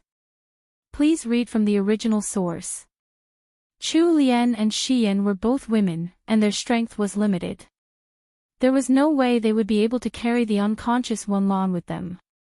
Xian tried her best to suppress her building anxiety, but she couldn't hold back the tremor in her voice as she asked, Third young madam, what should we do now? Chu Lian looked at the unconscious Wenlan and then back at Xian, who was clearly frightened out of her mind. Her hands clenched into little fists, hidden under her wide sleeves. When she felt her nails dig into the palm of her hands, she forced herself to calm down. Chu Lian didn't reply Xian immediately. Her clear, determined eyes made a sweep of the area outside the private room. When she noticed a rack of basins nearby, she hurried over to it and took up one of the bronze basins. Then, in a single quick movement, she upended the basin, pouring cold water all over Wenlan's face. Chu Lian had no idea if this would work. If they couldn't wake Wenlan up, she and Xian would have to leave first. Perhaps Wenlan's senses were more developed than most due to her martial arts training, because right after the cold water hit her, Wenlan quickly woke up. Her eyelids trembled as she fought to open her eyes. The first thing she saw upon regaining consciousness was Chu Lian squatting in front of her with a solemn expression. Afterwards, it didn't take long to recall what had happened before she had been hit. Wenlan's pupils abruptly shrunk and her eyes turned clear. Worried, she asked, "Third young madam, did anything happen to you?" "Someone ambushed me." Chu Lian let out a sigh of relief and helped Wenlan up with Xian's support. "There's no time to explain. Wenlan, we have to leave this place right now." The sounds of combat from the next room hadn't ceased while they were talking. Conversely, it sounded like the fighting was actually getting worse. Chu Lian wasn't sure when the fight would spill over into their room, so it was best to leave right at this moment. With her experience, Chu Lian's words, and the fact that she had been ambushed by someone, Wenlan's reacted quickly after the fuzziness in her mind cleared up. She noticed the situation they were in and understood that third young madam was right. Wenlan's expression turned serious. "Third young madam, this servant will head out first in a moment. Please follow behind this servant together with Xian." Chu Lian nodded in acknowledgement. After Wenlan finished speaking, she wiped off the water on her face and took out a whip from where it had been hidden in her belt. She kept it in her hands as she moved. First, she leaned against the door to the room and listened for some time. Then, when she believed it was clear, she signaled over to Chu Lian and Xian. Wenlan carefully opened the door and led them out slowly. It was just after 1 p.m., so there weren't many people occupying the private boxes in Defing Tea House. They didn't see anyone else at all upon leaving their room. "Third young madam, let's leave quickly. House Jingyan's carriage is at the back of this building." Wenlan whispered a reminder. Chu Lian forcefully nodded. Her heart was beating furiously. Just as she and Xian were about to move, the door behind them burst open with a huge bang. An assassin dressed in black had been kicked out of the room. He took down the doors with him as he landed. Right after, a few men in black appeared suddenly, and the sounds of clashing swords rang out. All of this happened right before their eyes. The assassin who had broken the door was only 2 to 3 meters away from Chu Lian. Her heart thumped even faster. The participants in the fight that had spilled out of the room and into the corridor all glanced in Chu Lian's direction. Cold sweat broke out on the girls' backs as time seemed to freeze. In the next second, 2 masked men in gray and 2 richly dressed men dashed out from the room in pursuit. One of them was wearing a jade crown, protected in the center of the 3 other men. That man's gaze couldn't help but turn towards Chu Lian. Chu Lian's gaze also coincidentally met with his. Azure eyes. A sharp look. Chu Lian's entire body shivered. Tons of details rushed into her mind like a flood. So it was him. Chu Lian stomped her foot fiercely. How could she be this unlucky? She managed to bump into such an important figure while out for a simple cup of tea.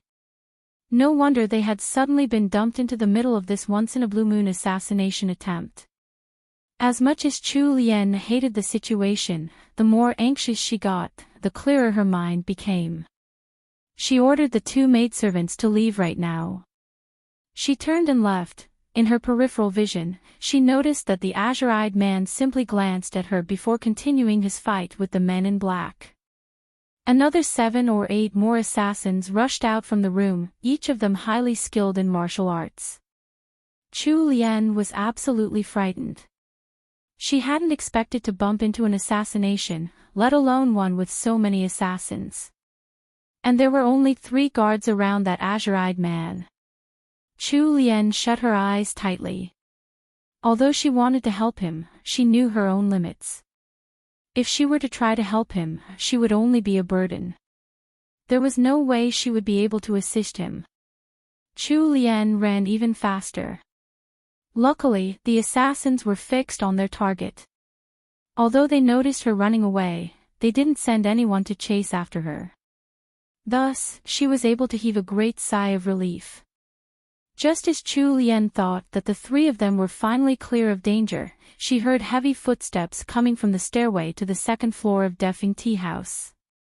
When Chu Lian looked up, she met with Royal Princess Duanjia's eyes.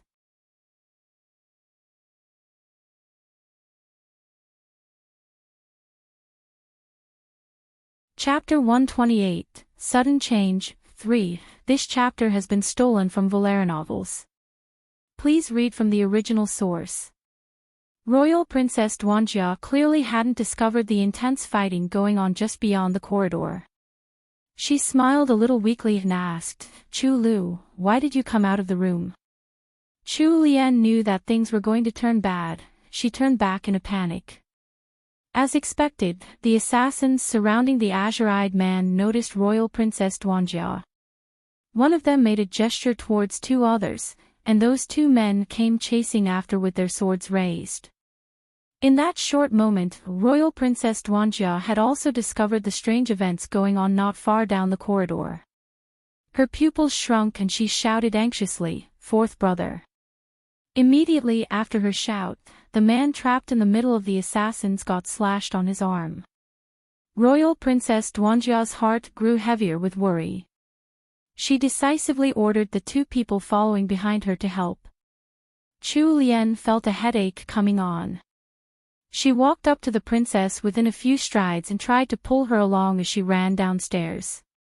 Chu Lian tried to pull with all her might, but she realized that she couldn't even move the princess. Her expression turned serious and she snapped in a fit of anger, "Princess! You can't save fourth prince even if you stay here. You'll just become a burden for him. If you don't leave now, there might really be no hope left for fourth prince." Royal Princess Duanjia stared blankly at Chu Lian for all of 2 seconds before she recovered her senses thanks to Chu Lian's shout. Now back to her rational self, she was the one who took up the task of pulling on Chu Lian's arm while running away. Chu Lian froze for an instant before finally sighing in relief. The servants accompanying Royal Princess Duanjia had already gone to help Prince Jin, so the princess didn't have any servants left with her. Wenlan was the only one who knew martial arts, and the men in black were gaining on them from behind. Chu Lian and Princess Duanjia were only weak young ladies after all. After running for a while, their legs were already out of strength. When they reached the first floor and headed towards the back of the building, Chu Lian gazed at the unfamiliar surroundings. She abruptly made a decision in her heart. She tugged Royal Princess Duanjia to a corner, before instructing Wenlan and Xian, "Wenlan, you're faster on your feet. Go and get some help. Xian, find a place to hide. Don't come out, no matter what. Do you understand?"